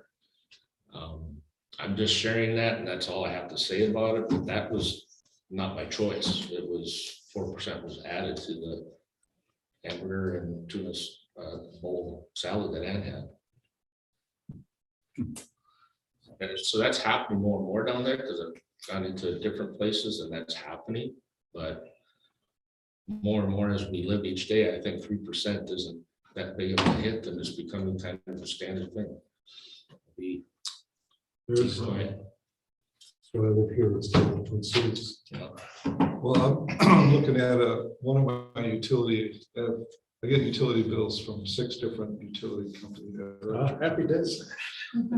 This one has the first 250 kilowatt hours at one rate, the second over 250 another. And then there's a surcharge of 2.002, and they have a pilot surcharge, which utilities?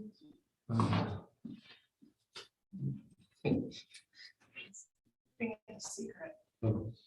it's the U.S. Virgin Islands. Oh, But, I was gonna guess. a pilot surcharge. And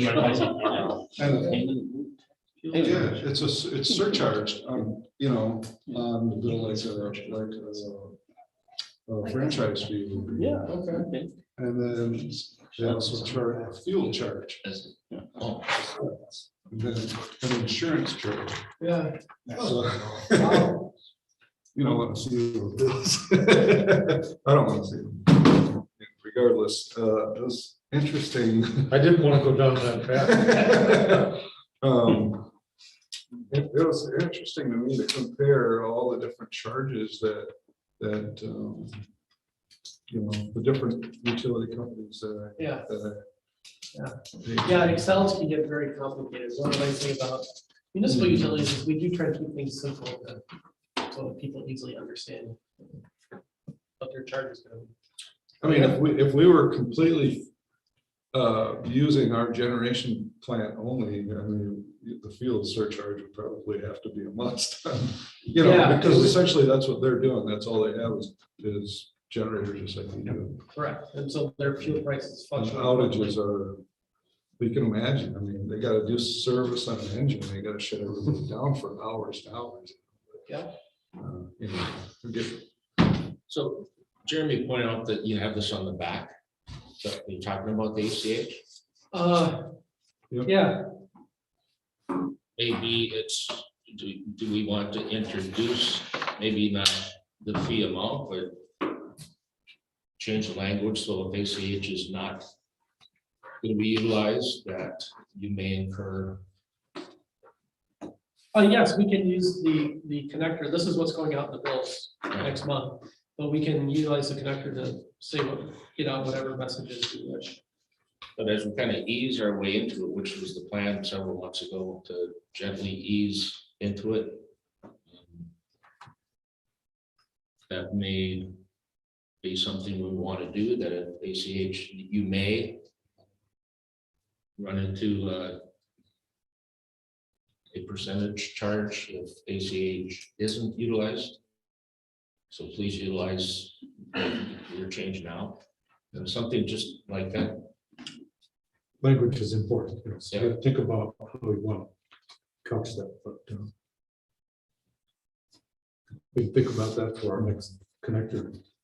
Yeah, that's fine, but then we're looking at November, December, and a lot of these target things are based on January 1st. Are you suggesting you want to read out that language now today? When are we, if we're not, we're gonna run out of time. Yeah. What I don't want to see happen is, well, let's do it in June at our whatever meeting.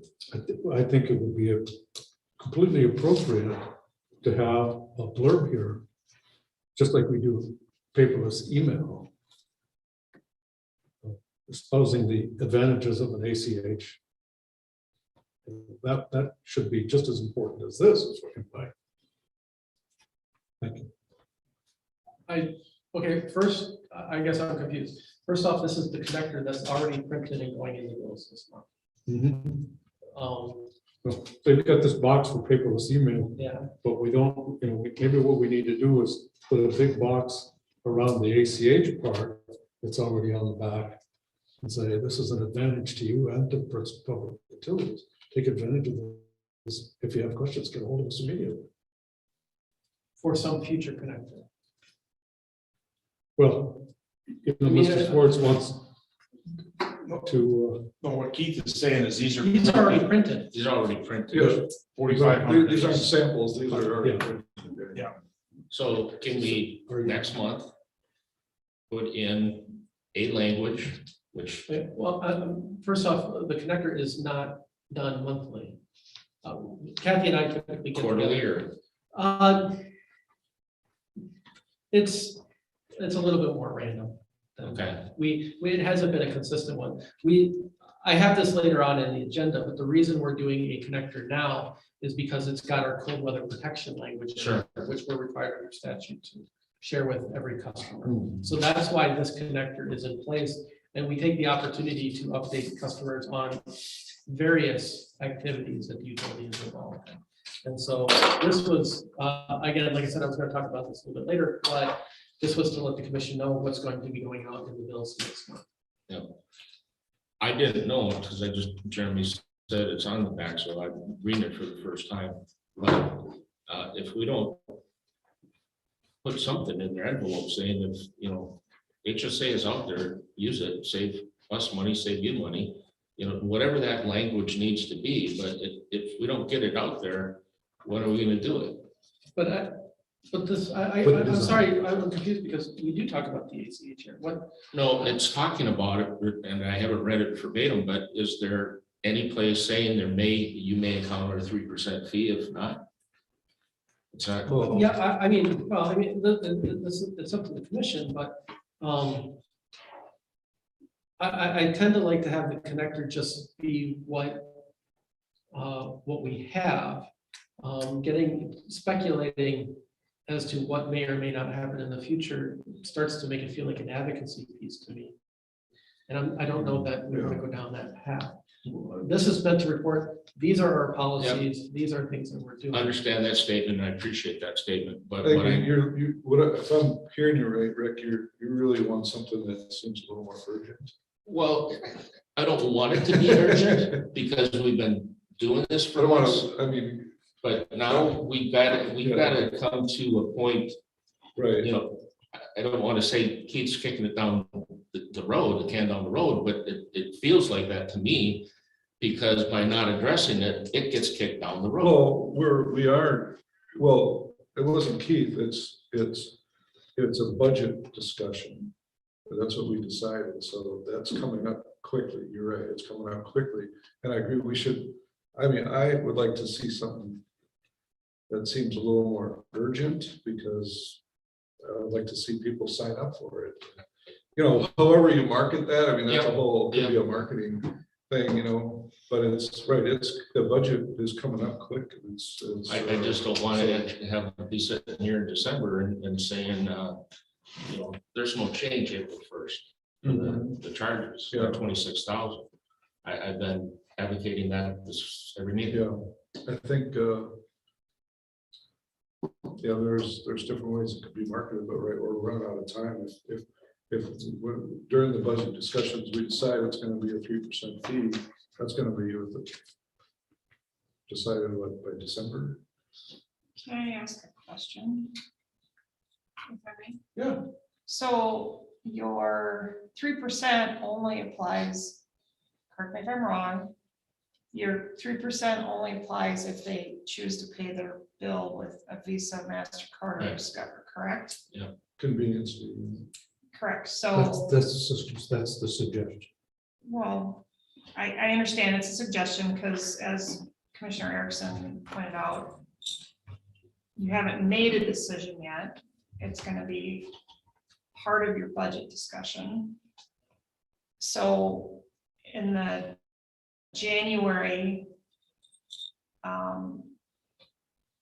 people don't make decisions until they're faced with the actual dollar amounts. And I can speak to that from my experience at the county when we had the option to have people pay with their debit card or their credit card to get a building permit or a birth certificate.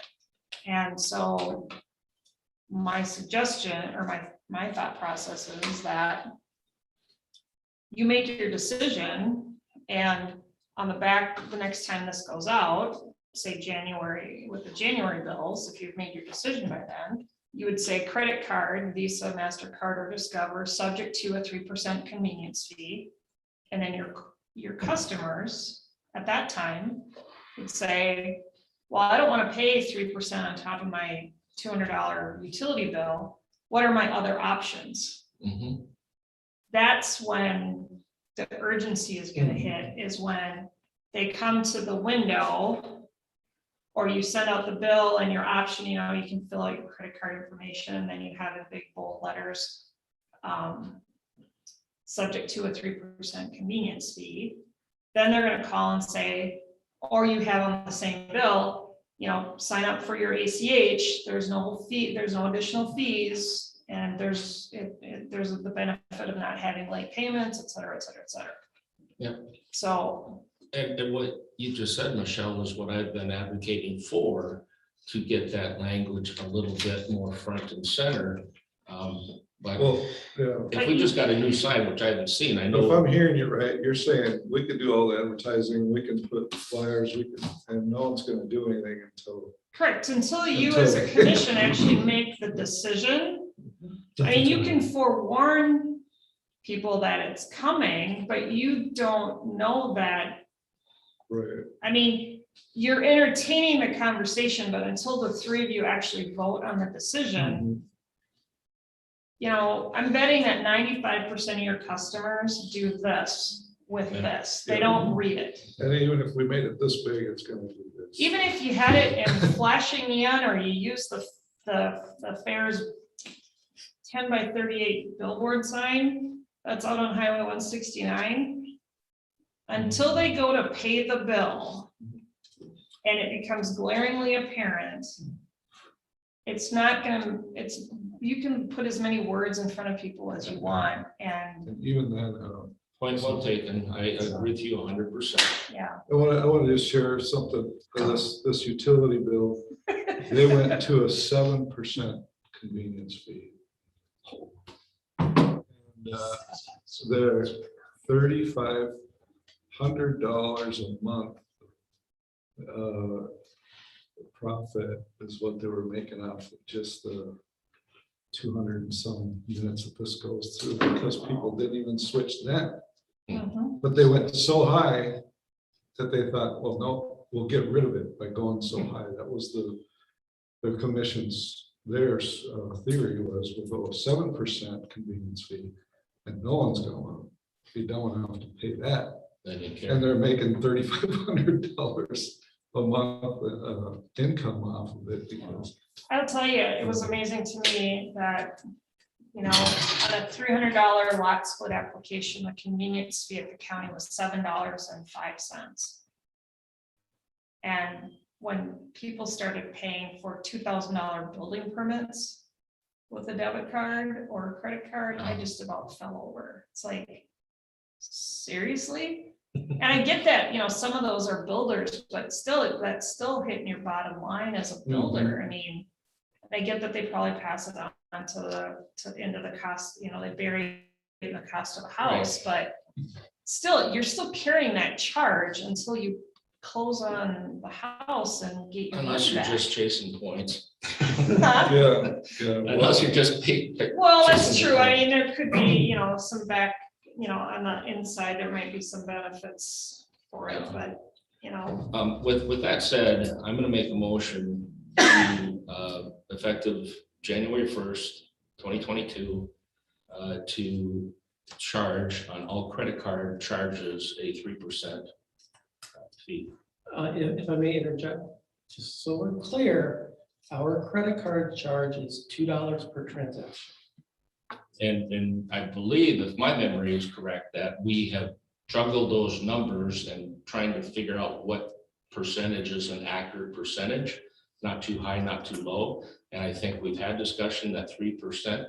So my motion stands at 3%, and we can always change it up or down, but we've got to get a horse in the race. I do need to caution the commission that I'm concerned, based on what I've heard, that it is illegal to charge more than what the cost is.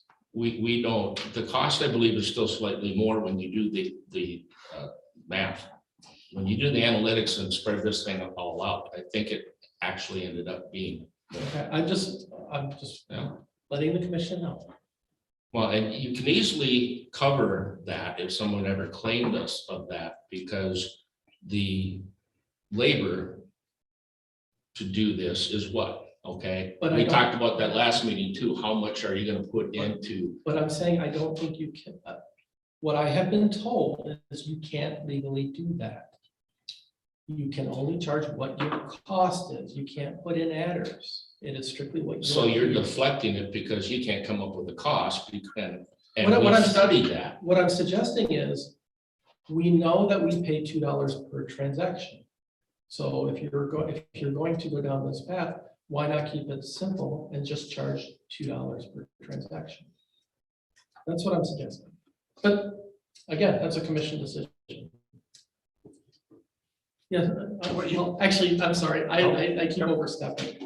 Greg's the one that needs to recognize you, Jeremy. Motion has been made. Is there a second? Well, I was under the impression, Rick, that we were gonna make this decision at the budget time. So as part of our discussion. So I would, if it's made during the budget time, we have all the information, and we're talking about it through the budget, I'm gonna probably second it at that time, but I was under the impression that's when we're gonna do it. What month is our budget meeting? I introduced budgets in October. We can then talk about them in November, get suggestions and updates at that point, and then bring a final budget for approval in December. So we typically take 3 months. That's what it was under the impression. When it was. But and in all due respect, man, I think we've talked about all these numbers before. And we've gone through and Keith's had a couple of different examples that this is $2 and this is this. And when you equate that, you come up with this, and it was $5 or $2.43 or whatever. You still have that sheet that we sent out. I think that was beat to death quite a bit. But then it was, okay, well, let's put up a sign. So if we wait, fine, I'll resend my motion.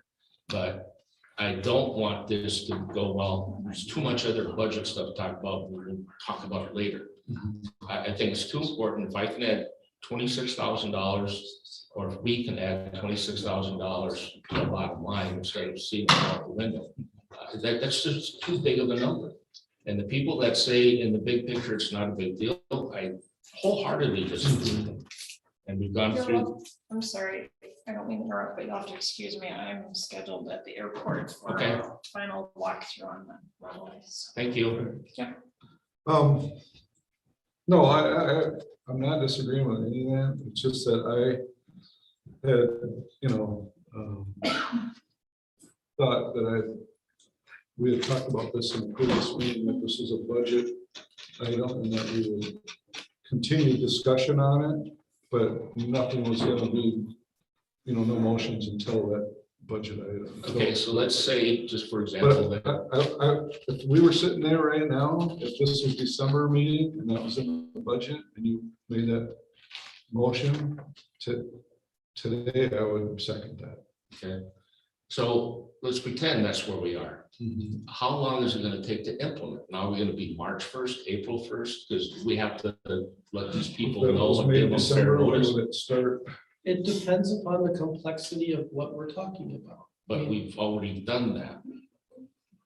Well, maybe that's a discussion we could have now about that, is how can we get that complexity gone through? So then if we decide December, it starts January or February. But my point is, commissioners, is that if we feel that, yeah, we want to pass that, but are we going to do it without notice then? Because if we're in December and we're starting January 1st, no notice has been given. So I think somebody along the line is going to say, well, don't we give them a couple of months to make that change? I don't want to do that because we've been doing this for how many months already? And that's exactly what I was fearful for, is that it's just going to get pushed down the road again. So that's the purpose for my motion. I don't, what other information would you be gathering or bringing in what you have already? Because What you have had? Because I am not clear. The discussions that I have been a part of have been the convenience fee encompasses all electronic payments. And then today, when Michelle asked her question, the answer was, no, we're talking about just credit card fees. That hasn't been made clear to me yet. And if we're talking about a fee to cover our expense, then we need to have it reflect what that expense is. And so that's what I'm looking for is, we don't have that written. I mean, Well, I feel like Our expense is I have- $26,000 annually. But that in itself is part of my problem. If we're talking about credit card fees for Visa, MasterCard, we don't take American Express, Discover. It's not the $26,000 because the $26,000 is for all electronic expenses that we incur, whether it's credit card fees, whether it's bill pay, whether it's e-checks, whether it's ACH through the website, which we pay 40 cents per transaction for. So if you want to include all of that with all of the different rates and everything else, that's where it gets complicated. If we're talking about strictly a credit card convenience fee, which costs us $2 per transaction, that would be relatively simple in comparison to we want to charge everything to everybody. That's, and we haven't had a motion, we haven't had a clear direction from the commission voting on specifically what that looks like. And that's why I continue to ask the questions I do, because I am unclear.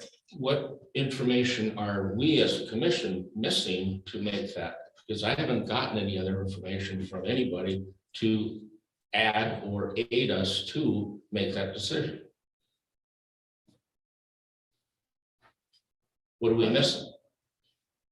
Again, is You have a this question, for Chairman? all electronic? Mr. Chairman, Sir, you have a question or answer question? sir, The 26,000, if you take 2%, 3%, $2 and apply it just to America or Visa, MasterCard and Discover cards, that total is not going to amount to $26,000. You're not going to erase that $26,000. Why not? Because the $26,000 is made up of me using my debit card, which is a different transaction rate than a Cabela's card or an American Airlines card or Discover card. They're two different, we get charged two different rates for that, if I'm correct. We get charged different rates, whether it's a credit card, whether it's an e-check, whether it's a bill pay, whether it, any payment through the website, regardless. of And what it debit is. cards, correct? Debbie, or I'm sorry. Let me read what line 71 says. Credit card company, monthly credit card e-check charges. On this particular one, it was $32,000. So that's encompasses exactly what it says on line 71. Credit card company, monthly credit card, e-check charges. No, So that's all the charges. No, but I'm not arguing with you, Mr. Schwartz. What I'm saying is the description possibly in that report isn't all encompassing. Well, And that's, I think that's where the disconnect has become. I'm not arguing the dollar amounts, and I agree with you. If we can put money back in and not, that's not what I'm debating. What I'm saying is if you charge 3% on credit card transactions, that is not 100% of the money that you're looking at there. it's a really good start. No, right, And but we I'm can just, change. no, right, but you had said you wanted that $26,000 back. If we do that, we don't have 13,000 credit card transactions a year. Is what I'm saying, for $26,000 at $2 a piece. All I can clarify that, Jeremy, is that the credit card charges equal this particular report is $2,677.75 for that month, which equates out to $32,124. And Commissioner Schwartz, what I'm telling you is that is not a correct statement. That is not just and only credit card. Is it more or less than this? It is less than that. Why is it listed here then? It is listing of our electronic transaction expenses. It is not just credit cards, but it includes. It's a layman's term. I believe is what where the disconnect is coming is. It should say for future reference, electronic payment disbursement or whatever for all electronic payments possibly is what it's not just credit cards, it's e-checks and everything. And it is any payments processed through the website. Okay, so in our past conversations, so we're clear on this, we went through the line, online credit card, this, and this, as it's listed here. And these things don't cost us money. The things that do cost us money are the credit cards. That's the language that was stated. So if you wanted to eliminate that, and I'm just reading what was said in the past, you should sign up for an ACH. So that statement isn't true anymore, but it was brought up in several meetings. I can resend out a memo from earlier this year in which I went through the costs associated with credit cards, bill pays, e-checks. I have that report. So that shows that there are different charges for those different transactions, which is not just credit cards. And we talked about what would be the right charge. And maybe I should amend my motion to not a percentage, but a dollar amount. No, I don't, I mean, what I think kind of what we're getting at with what Jeremy's saying, there's other charges too, like if you Other than credit card. use a debit card, but I mean, part of what I was thinking about is, you know, we don't accept debit cards. We only accept checks, cash, ACH, or credit cards with a convenience fee. And we just, because Mr. Butcher's correct, there's some things you can't charge fees on. I believe it's debit cards. So we don't take, So then we just don't take them. yeah, so how So is that number made up of anything else? if So I mean, we're it only has to taking be, credit? the motion has to be, encompass all these things, you know, to make sure we cover it, what's legal, what's not legal, what, you know, what. Because there is options to pay with check, cash, or ACH. So we don't encounter a fee with that. Well, some, ACH is 40 cents. If it's through the website. Through the website. I mean, so there's gonna be still, you're not gonna eliminate, like Jeremy said, you're not gonna eliminate everything. And that's not my goal. Yeah. Okay, no, no, that's fine, yep. So I think, only accepting checks, cash, ACH, or credit cards with convenience fee. That's what I'm fine with that. and Language. so when it comes to budget time to vote on that, if we can get it narrowed down to that, that's what I will have a yay vote on. But it's not gonna be, and I've reminded this commission 1st of January 2022, and now it's gonna be discussed again in December, and it's not going to be implemented until March or April.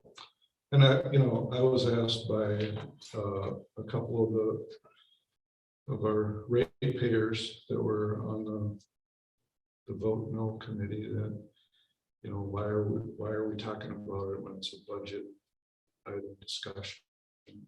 And I said, all right, I agree. We'll wait to discuss it till the budget comes out. So I'm going to stick to my word that I gave to those Yeah, ratepayers. and in the big picture, we're saying the same thing, but Right. I think we have kicked that can down the road. Yeah. Until now, it's at the end of the It's year, getting there, yeah. and what I predicted would happen is happening. That's the part that bothers me. We're still gonna get there with it. It's either gonna be one way or the other, but it's gonna be voted on during. Yeah, I'll rescind my motion. Okay. So then rescind it. Donation policy. Yeah, I did forward, actually, Michelle found it for me, so I want to say thanks to her for that. A League of Minnesota's donation policy primer that I did distribute to the commission. It's meant, League of Minnesota Cities has a lot of great resources. Jules, I think you're familiar with them as well. Really trying to help cities of which we are a part, being a municipal utility, to make sure we do things per state guidelines. So they did have a primer written up on donation policies. So I did forward that on to the full commission. And I guess at this point, I'm looking for some direction as to where the commission wants to go with the issue of donations. The way I read, and please, if somebody has a different opinion, say something quickly. From what I read, I think we've been in violation with some of the donations that we've made. I don't know what the penalty for that. I'm sure Dan's going to have to go to jail, but my opinion is,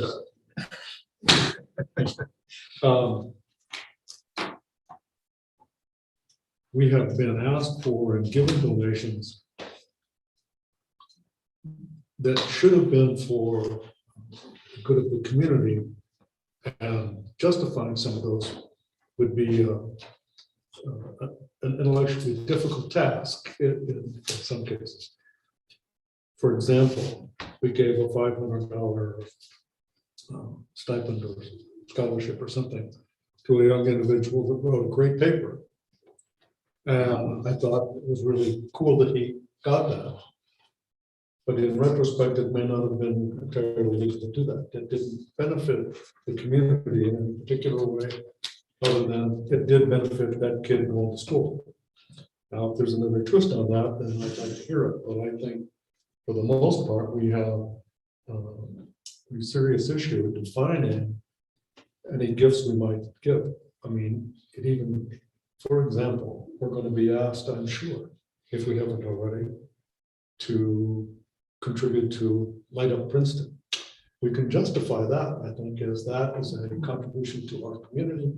It benefits everybody that drives into town or whatever. So that's a plus.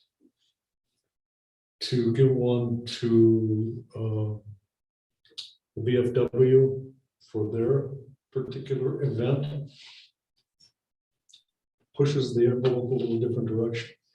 I think it's going to be important for us, either at this meeting or kick it down the can, or kick the can down the road to a further discussion. But I think that we have to develop a policy that very clearly delineates those donations must be for and only for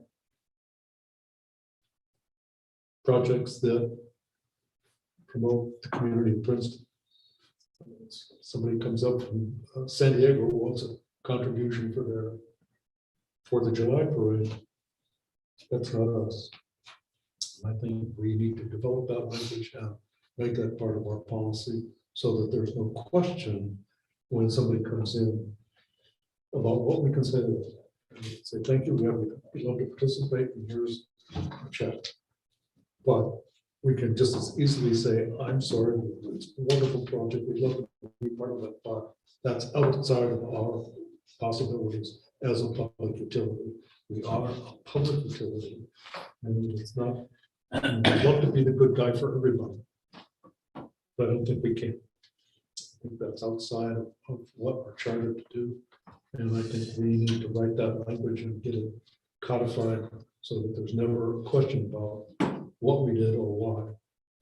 And we should do that in retrospect if we can. That's my 2 cents. You guys have had a chance to read that same document. If you think there's a loophole that we can do something different, I'd be happy to look at it again.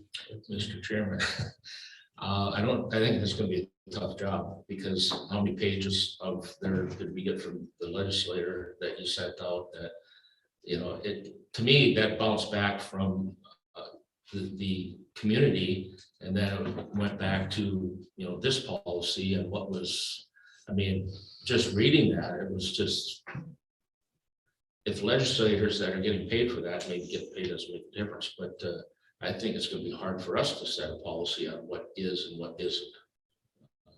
You know, if they couldn't do it, I don't know, because there was nothing clear in that memo that you sent out.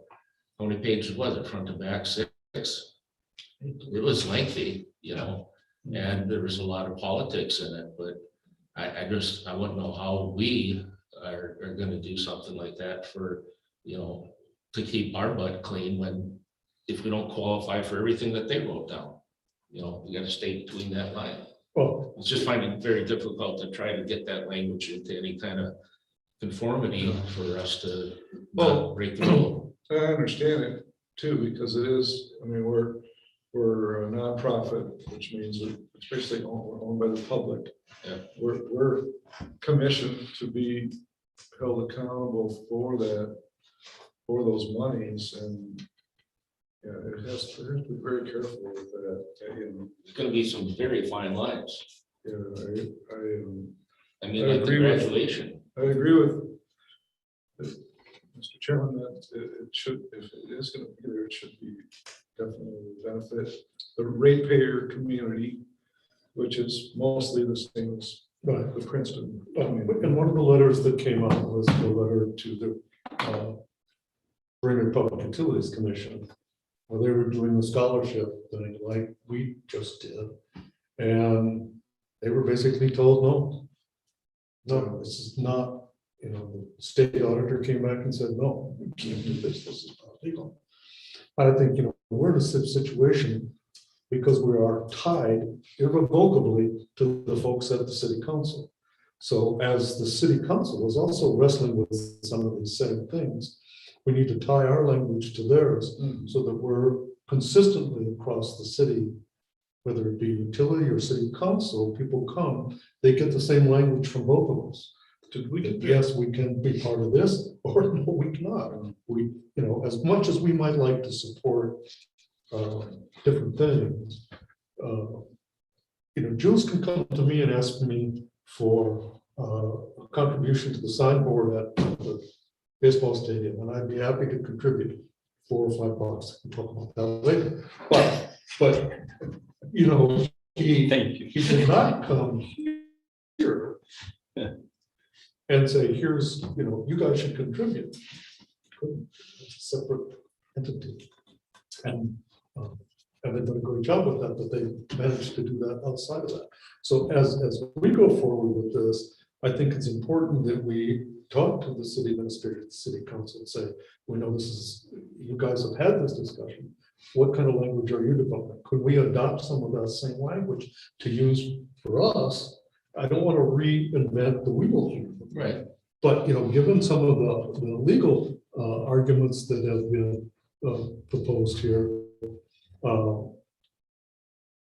by the state auditor, I'm concerned that we do something appropriate here and don't just kind of write something that's out there in the clear blue. The example that came through with the Brainerd thing was particularly disconcerting because of our recent exposure. We just did pretty much the same thing, and we were proud of us. Well, I mean, not that I think it was a bad thing, but it wasn't like malice or we were. No, there was anything like that. Exactly. Did we ever get the question answered of whether the PUC is owned by the city or anything? I know we had talked about that at the last meeting. I know that was one of the questions that came up during the pilot workshop discussions. That was in fact kind of addressed in the letter from the state auditor to the city of Brainerd. Because I think that gave them ownership just because it put the front money in. the city asked whether the BPUC had authority to expend funds collected from user fees toward a scholarship for local high school students. The state auditor's office responded in July 2006, which explained public funds may not be donated to individuals unless the donation is a specific statutory or charter authority. May not. So, you know, in the light of that, and I'm not a lawyer, but given that language, because the city asked the question, can the BPC make donations to cover their own lot? And the auditor said no. So, you know, here we are, and you know, somebody on the city council could be saying, wait a minute, the PUC is just using ratepayer funds to send some kid to college. That doesn't make sense. And they could raise that same exact question to us. As you point out, there was no malice. There was no intent to defraud or anything. But, and I think this stuff gets swept under the because nobody wants to make a big deal of it, let alone me. But I want to make sure that when we go forward, somebody might have a political axe that they want to grind and say, hey, this is the way the commission is treating your dollars, Mr. Taxpayer. Well, I mean, it does open up possibilities for, you know, scholarships going to some, you know, close, you know, relation to one of us, or, you know, I mean, it could, you know, if you have a policy like that, there's room for corruption, you know. Yeah, indeed. I find myself looking at, you know, why are the people in this room challenging this question when it's MMUA's program? right? I mean, they selected the person. So they And should, then they should, MMUA can do it, because they're not a city government. Mhm. They can issue a scholarship because it's not taxpayer or. well, but let's, and thank you for that clarification, but let's look into a little deeper. If they're asking utilities, us, to have this essay, and it puts us into, Oh, let me clarify that. okay, MMUA does go to its members and say, if you want to submit somebody to participate in this contest, please do so. MMUA does not say, and you have to give them your own scholarship. That is something that We did on our utilities own. did on our own. MMUA has never said that. so they have their protective language within. Well, they just simply never said, they said, hey, you get to have one, you get to submit one one nominee, one candidate. Yeah. And it's up to the individual members to determine who that one candidate is. And it's just that principle utilities historically has said, and we'd like, even if they don't win the big one, the MMUA one, Yeah. we want to give them something. Yeah. But that was never suggested or required by MMUA. They Okay. simply said, hey, give us every community can submit one. Yep. One nomination. Thank you for clarifying that. I wonder who the next student is that knows Jeffrey Skine, and he's waiting for next year's essay to come out. What have we learned? Are we gonna say, no, we don't do that anymore? We could submit it to the MMUA to be evaluated. But you know the question I'm raising. Yeah. The advice of our lawyer, we respectfully decline. Mr. Chair. Just for so you get the city's perspective. And I've been on this my 9th year, and I do not know if the city has a written policy on the donations from the liquor fund to, groups that might ask. But it's been a longstanding practice that if it benefits the city of Princeton, its residents, that it's acceptable. If the council decides to give a donation, it's the longstanding rule. And I couldn't tell you if that's in written form, but I've sat there where groups have been denied, individuals have been denied because they don't even live in Princeton. Yeah, but if it benefits, example, the Light Up Princeton, example, fireworks, example, Well, I believe. the reading program, whatever it might be. If I may, I just wanted to insert that. that is, you mentioned that's from the liquor fund. Yes. Okay, so the liquor store is considered a voluntary. I mean, Okay. people don't have to buy from there if they don't want Yeah. to. But I don't It's believe not that tax. this, It's not the same. It's not Texas. Okay, then I just wanted to inject that, just so you know. where we are. It's an interesting point. When we give money, it's your electric bill. I that we just gave understand that. away. Yeah, so. This is a franchise. Yeah, that's a little touchy. You know. And that's the important I distinction get it. to make is the city is doing it out of, like you said, a voluntary. It's not tax, they're not forcing you to contribute. Yeah. The only way you're contributing is by going to the liquor store Right. right, by choice. by choice. I mean, that's. So I guess I didn't even need to insert that. The easiest thing to do would be not do donations, just because we can't donate people's Yep. electricity bill. Yeah, chemical. Okay, thanks. Thanks, man. You know. It doesn't sit well with me, but I don't want to have a legal issue either. Just the things Mr. Chairman actually went through, stating this, and this, was the $2,500 for the graduation, flyers, what was that? Okay, I don't know. That's one of those things that has to be considered. Was that okay? Interpretation, yeah. I mean, I think it was great for promoting the Princeton Public Utilities. I think there's some benefits to doing those things, but are we treading in Yeah. thin ice? Or, I don't like doing that. That's what I'm saying, is that some of these things can be justified because they directly impact the community, but,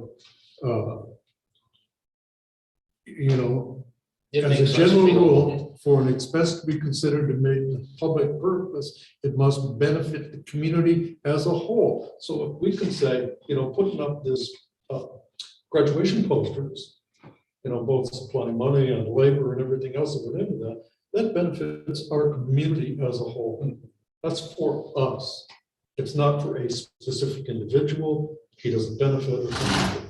None of the kids benefited by having their pictures up there.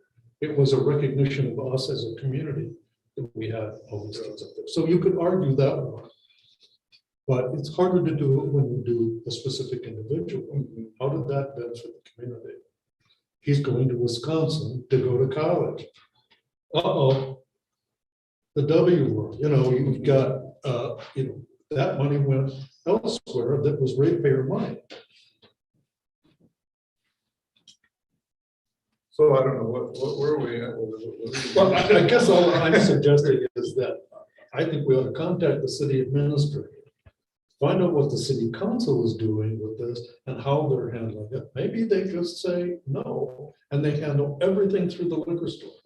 If that's the case, then I think we have to go back to. Send them to the liquor store. Yeah. I mean, I can answer, that's what we do. It comes out I of. think that's maybe what we. The city doesn't give donations. It comes from the Yeah, liquor we, fund. It's a grant. from the Maybe liquor- that's probably where we need to go with it. Is, Buy a liquor store? Go to the, yeah. Hey, there's enough room out back, I guess. Those tanks are really distilleries that are not fuels. But yeah, And maybe Keith, what you can do is contact Brainerd Public Utilities and see if they came up with a document that says, here's how we do this. I would like to see that, I but don't have to reinvent the wheel.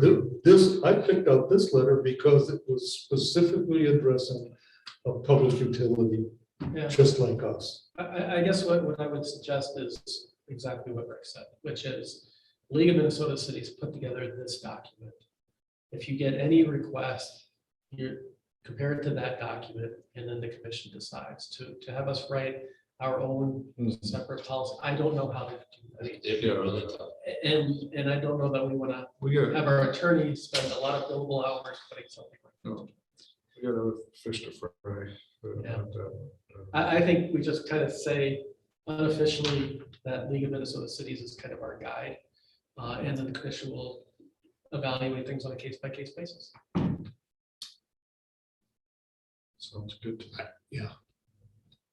I mean, we either have, Does that help future commissioners, or do we have to spend out, as long as, I don't care. if we have a motion on that, and a rule, a vote on that, that we follow that, then does that help future commissioners? That's all I'm looking at. So, I think if somebody actually, if I can just have the floor for a second here. Mhm. If somebody came in and complained, not now, but because we gave that $500 away, somebody made a mistake of that fortified him. Well, we would then be forced to not just say that, well, we thought it was a good idea, nice job, well, that's on us, right? We made a mistake. The only thing I would try to do is then scroll through that list that gave me that paragraph that said it was okay, we interpret it this way, you may interpret it some way different. But that's what we hung our hat on. Yeah. I'm looking at the documents from the state auditor that all kind of led away from doing anything. If the League of Municipalities has a document that we can look at, I'm not looking at that here, but I'm sure it's out there someplace. Get that document. If we can say, okay, not our language, but this is the guidance we've been given. Okay, let's check off these boxes. If it benefits community because X, Y, or Z, let's do this. If it doesn't, sorry, we can't. But given the document that I had in front of me at the time, geez, this is basically a no from 3 different people at the state auditor's office. So. I think what it does do is the immediate action is if somebody came in today and said, can I have $500? And they stand there and wait and want the answer now. I don't think we should ever answer on that day and then find it in there that gives us the right to say no. And then Keith mails them a letter. Yeah. Because otherwise they're looking right into our eyes with a tear of hope saying, Yeah. can I? I agree wholeheartedly. The MMUA really didn't give us guidance other than here's what the state auditor said in 3 different cases. And you're on your own, guys. So thanks a lot. But and maybe somebody from MMUA has kind of a guidance letter that they could put out based on what they know. But I'd like to see that document, and whether we adopt it or we use it as a reference is irrelevant. I think we have to have, as commissioners, a fallback position. I don't want to be in that position of Mother Teresa asking for $50. It's just, it's a difficult thing. There's things that we would love to contribute to, and I think there are some that would be very appropriate. I just think some we have to say no. As much as we'd love to, the answer is going to be no. That's my 2 cents. And if there's any further discussion, I'd be happy to hear it. Otherwise, we're going to move to park and annexation. Which is back to you. Yes, sir. The business park annexation. Unfortunately, as I was getting ready to submit this to the State Public Utilities Commission, I was working with our attorney, we realized that there was a discrepancy in 2 acres between the legal definition of what we had agreed to with East Central Energy and the original purchase by the city. And what happened was, and unfortunately, I caught this before we submitted to the state. But what happened was the city purchased 42 acres for the Princeton Business Park, and then immediately shaved off 2 acres to add to the public safety building lot. And then when I went and asked for the legal description for the Princeton Business Park, it was for 40 acres, not for the original 42 that the city purchased. And the result of that would have been a little island of East Central Energy service territory within our service territory, which just isn't going to work. So in order to get the legal language correct, I contacted East Central Energy, and I worked with our attorney to put an addendum together that's in your packet, and it is merely to address those 2 acres. So that's what the corrections are for. I also included a copy of the letter that we would be sending to the State Public Utilities Commission to get that to the territory transferred. I'm asking for a motion to accept the addendum, and then I can get that signed, get over to ECE, and then I can start the state process for transferring that territory over. But that is to address the 2 acre discrepancy between the original purchase and what it remains of the Princeton Business Park. Where's the addendum at? So the addendum is After the there. photo? It's, yeah, there's a first amendment. It's after Exhibit B. So if you go past the photo, there's the first amendment to electric service territory agreement. You will see that East Central Energy has already signed it, which includes a revised Exhibit A. So that now includes the 2 acres. And then you'll see the East signature report showing that East Central Energy did sign that. So that's at the end of that.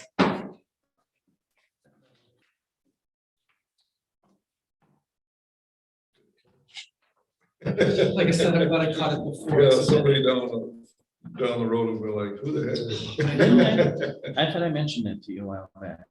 Oh,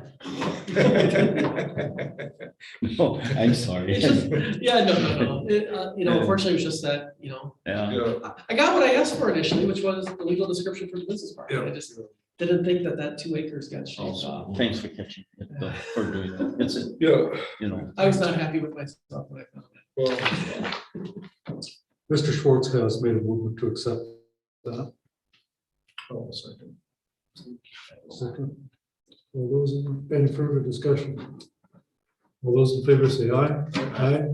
Motion's carried.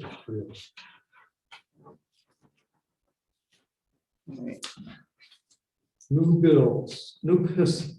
New business, delinquent bills, property tax assessments. We want to have a moment to introduce that, Mr. Butcher. I will, but first I would like to just kind of introduce the topic, just so we're all aware of what this means. We, once a year, in September, if we are unable to collect on some utility charges, we are authorized under city ordinance 640 to place those charges as an assessment on the property itself. This is our absolute last resort. We do everything we can, whether it be through just reaching out versus the Minnesota recapture program, whether it's going through collections. But if we are unable to get it addressed, we can place it on the property as an assessment. And we work with the city on that, which is why we do it in September, because then the city has to address it in October and get it to the county, I believe, by the end of October sometime. I know you have some deadlines, so we try to meet in with that as much as possible. I see it comes through every once a year. Correct. We obviously collect on water, and the city the city will collect on the sewer. In terms of the logistics of it, Kathy handles all of that. But the idea is the sewer charges for the city and the water charges for us. Now, there is a little bit of nuance to this, where when it comes to water and sewer, it is considered the way I think of it is a municipal service, which means it's tied to the property, just like a street assessment would be. So water and sewer can be assessed on the property regardless of whose name was on the account. Electric is handled different in statute, in which case the electric can only be assessed to somebody whose name was on the account and was the property owner. The reason I say it that way is because if the property owner has past dues and it includes electric, we can assess it. If it was a renter who had the electric account through us, the state statute precludes us from assessing the electric charge at that point. In the memo, even though all the cases in front of you are renters, therefore we can only assess the water and sewer.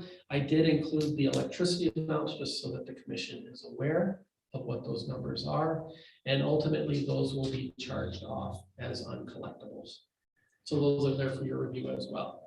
Now, given the fact that that does raise some angst sometimes with landlords, because the property owner is responsible for the past dues that may have been incurred by their tenant.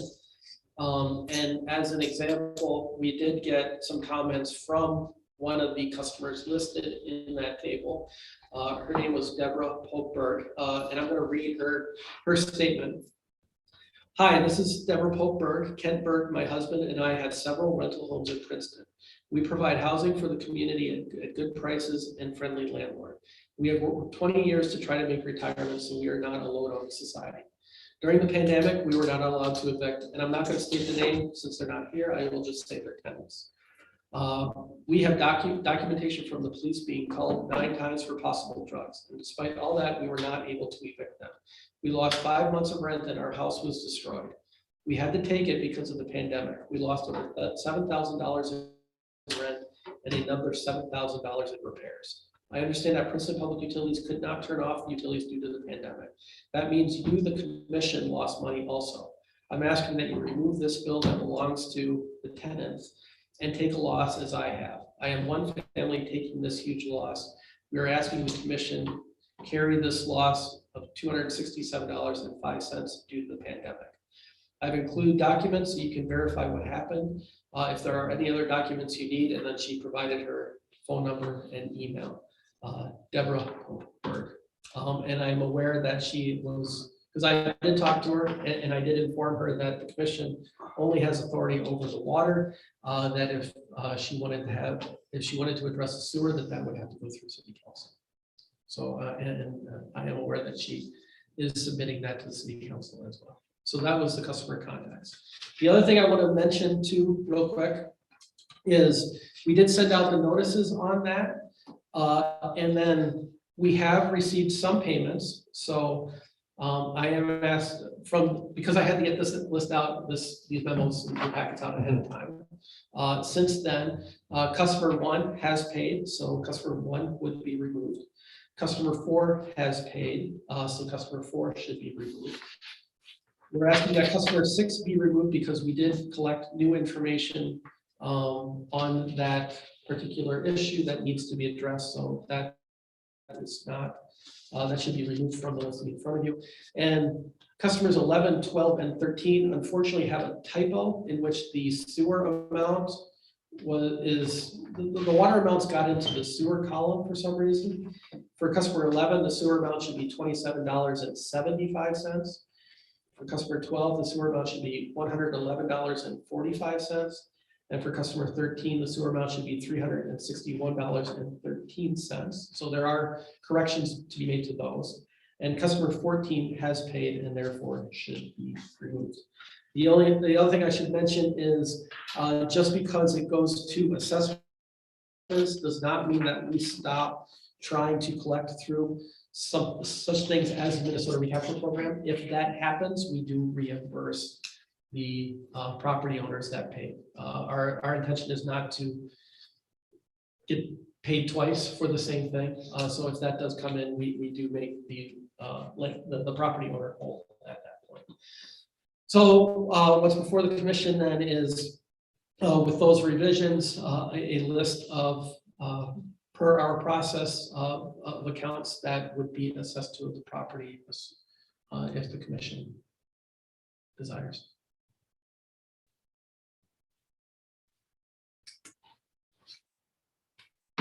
Motion on that. Yes, we would need a motion to accept, and then it would get submitted to the city for them to approve it. I'll make the motion to accept that. Just want a little bit more information. Jules, do you have like when you get this every year, you said you, Yeah. okay, is there any, with COVID, was there any leniency to change? Or is it just kind of like, okay, we got it again, let's just do the same thing we've done every year? Or how does the city deal with it? I do not recall any request Okay, you just mentioned. In the past, there were adjustments made because of requests. There were adjustments made for liquor licenses, I recall. yeah, Because the businesses were closed and the city, I believe, did make some adjustments on the liquor license, but I do not recall anything on sewer. This is the first I've heard of something like that. okay. So, unless I just don't, to the best of my knowledge. Is the lady that's requesting, is she on this list? Yes, she is. It would be, Number 12, Well, number 13. yes. it's 534? Uh, No, that's the total. 267. 267.05 for the water. It's again, Okay. unfortunately, that's one where I had the typo on the sewer side. The sewer is 361.13 for a total of 628.18 would be the assessment. I guess my question, I mean, I think she has more problems than just So, to whatever, I would just ask the question. Are we going to show any leniency for the COVID season that we went through, or we just send the whole thing to collection as stated? How do we answer her? Well, I mean, there is a lot of programs out there. And it's just, when they're late, they get sent some of that stuff. Right? Yeah, I guess the difficulty And is, all that? the account was in the renter's name. So I don't, sometimes with the programs that we deal with, Mhm. it's for the person on the account. I can just say, just from my own experience dealing with this, with some of my renters, is I've only been, of all those programs, I've only been reimbursed on one of them so far. The state programs are an absolute disaster with this, but they keep assuring that the money is coming. So even if they have applied, it might still be coming. And then at that point, the landlord would receive those monies, and they're helping with electric, heat, utility bills, rent payments, and they're paying even 3 months into the future at this point. That's what they're telling us. So some of this money that is delinquent might still be coming to the landlord. It might just be delayed. I don't know what, we as landlords, they can go on and apply. They have to get the tenants to concur, obviously. It's a little bit of a mess, but I think that money is potentially going to reach this landlord at some point. That's just my opinion based on my experience of dealing with some of this. Is it rough? Yeah, it's rough on some of them, especially if you had some tenants that maybe didn't have the correct background checks and things like that in the first place. But Yeah, that's why I preluded what I said. There's other problems here besides. Right. Yeah, you've got experience with this. Is that do the ratepayers? Should the ratepayers bear her burden? Mhm. And that's how I got to look at it. Right. Is grandma ratepayer that has nothing to do with, and she's not there to collect any profits when it goes good. Should grandma ratepayer pay it when it's not going good? Yeah. That's how I look at these things. Yeah. And if they would share it in the good times, then we'll share it in the bad times. But that's not the business we're in. No, We're no. here to protect our ratepayers. And if it's grandma ratepayer is a great example, and I don't think she deserves to cover this. And I wasn't for or against, I just wanted to know how So generally. that would be affected my, everybody. I feel for him as a landlord myself. It's not good at all. But, and would I like someone to pay those rents that and utilities that I'm not getting? Yeah. Oh, absolutely. Yeah. But is that right? I don't. I'll second that motion. Thanks, guys. I guess I'm right there with. I mean, I don't know how better to say it. She's obviously taken a loss. I mean, I feel for her. If she's listening and watching, I feel for you, but I can't put that on. Yeah. Unfortunately, the pandemic it had impact on all of us. So Yeah, we don't get to collect the $3,000 on the electric. I mean, the good thing, you will be able to deduct those losses on your taxes, and then there's some other, things that you can get. A little bit of reprieve that doesn't help a whole lot, but it depends on your tax rate. Yeah, I think it would be a mistake to set a precedent. So motion has been made and seconded. All those in favor say aye. Aye. Aye. Motion is carried. Keith, MMUA Safety Management Program contract. Yes, sir. So each year we contract with MMUA. Sorry, we contract with MMUA to handle our safety trainings. This is to make sure that we meet all of our obligations as it pertains to OSHA, bloodborne pathogens, a whole slew of different safety trainings that has to be done. The renewal is for the next program year, which is from October 1st, 2021 through September 30th of 2022. It's a program we've been involved in since 1996, if I remember correctly.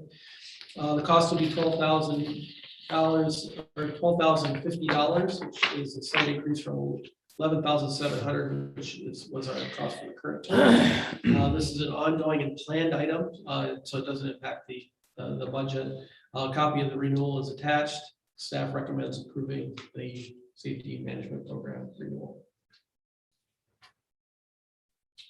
Does this program fulfill any requirements that OSHA may have for safety training and so forth? Yeah, it covers all of our needs. And Joe Schmidt, who's our safety trainer, also helps with making sure that our records are proper and we're meeting all of those guidelines. I make motion to approve. I'll second. Motion has been made and seconded. So those in favor say aye. Aye. Motion's carried. Public Power Week. October 3rd through 9th. Yeah, I just want to mention, Public Power Week, something we celebrate each year. It is the first week in October, which means it would be October 3rd through the 9th. Like last year, we like to have an event on Saturday. We get a tent and have giveaways, to do power plant tours, and we've got some safety demonstrations we can do as well. So put that on your calendar, guys, if you are able to attend. Saturday, October 9th, 9 a.m. to noon is what we do. And it's just a way to recognize public power and municipal utilities throughout the country, and say thanks to our customers and invite them in, show them around. Did last year you do cookies or something? Yes, we do give cookies away in the lobby during the week, and I believe we had them there on Saturday as well, didn't we? Or We had prepackaged. prepackaged treats. I remember hot dog once, That would have been, something else. Yeah, that was- Pre-COVID, we had something going on. that was. I'm sorry, I just remember hot dogs. Yeah. Are you hinting at something, George? Yeah, we're getting there. Yeah, Rick's laugh. I will make a note that the I'm kinda hungry liaison. now. What time was that? What was you doing? 9 a.m. to noon. Nice, that'll be nice. Yeah. We had, in the past, we had done it during the week. We're trying to do Saturdays just so that working families can attend. As well.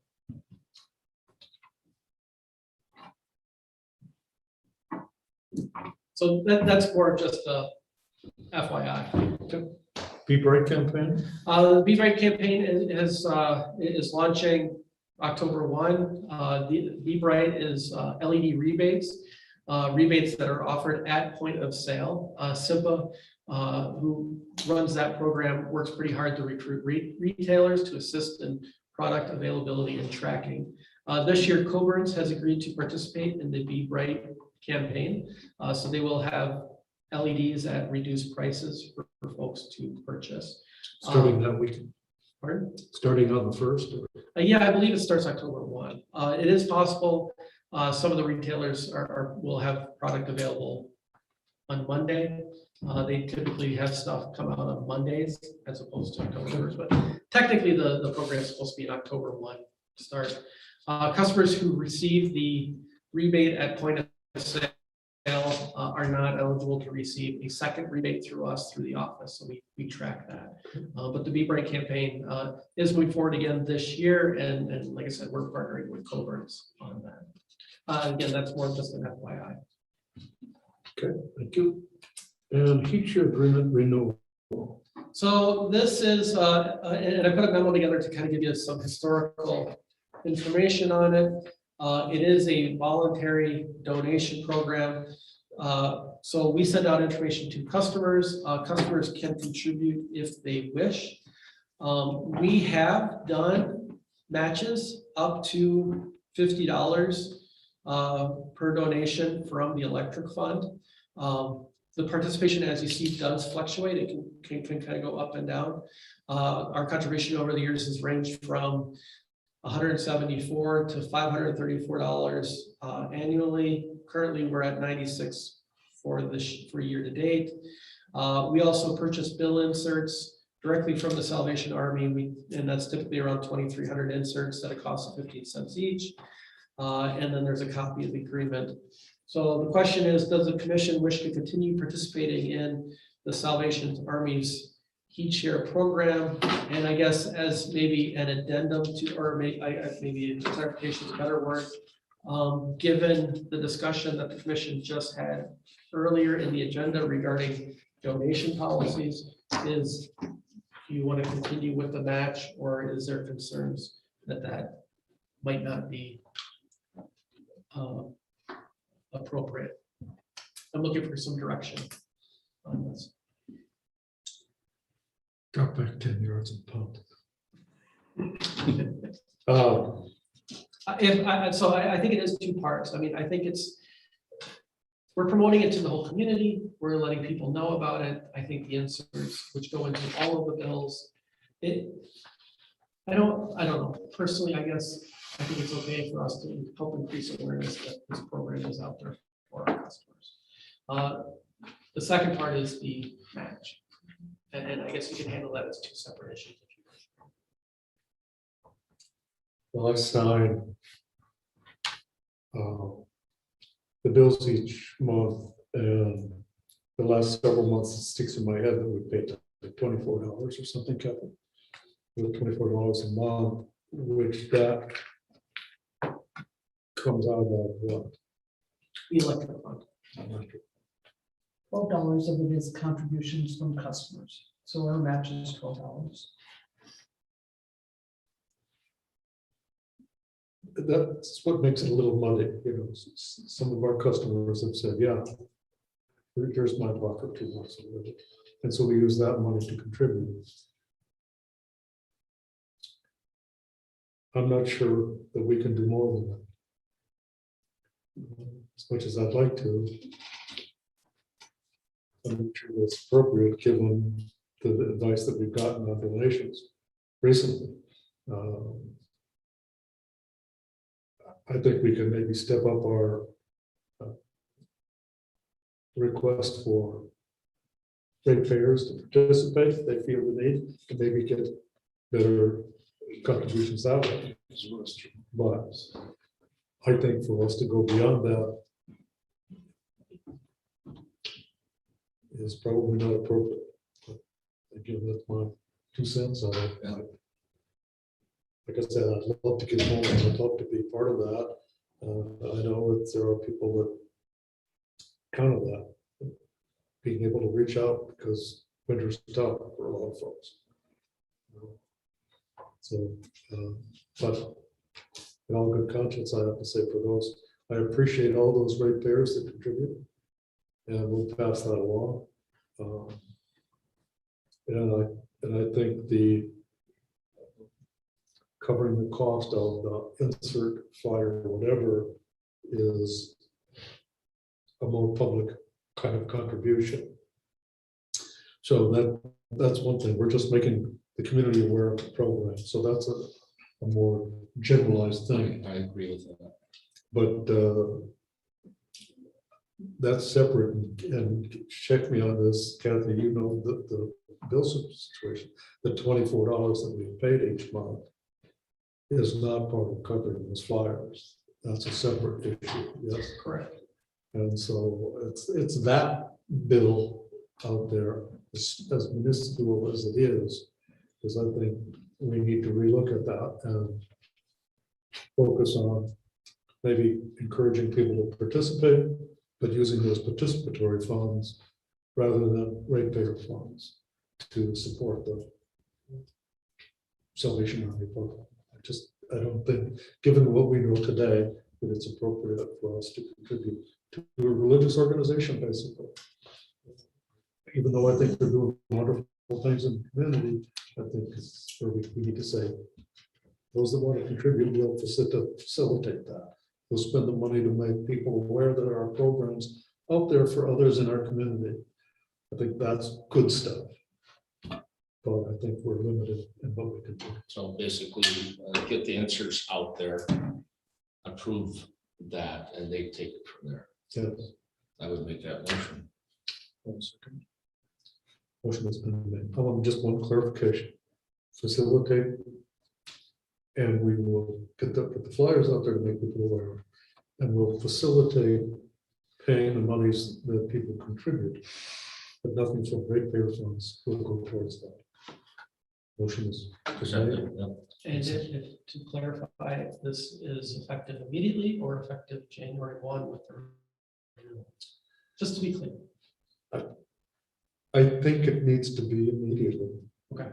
As sorry as I am to say that, I think it needs to be effective immediately, given what we know. Okay. Today. So I everybody understands. encompass all that. Motion has been made and seconded. I'm sure you're clear of what we've Yes. said. All those in favor say aye. Aye. Aye, motion is carried. At this point, I would be happy to entertain So move. a motion for adjournment. Second. Motion made and seconded. All in favor say yay. Yay. Motion is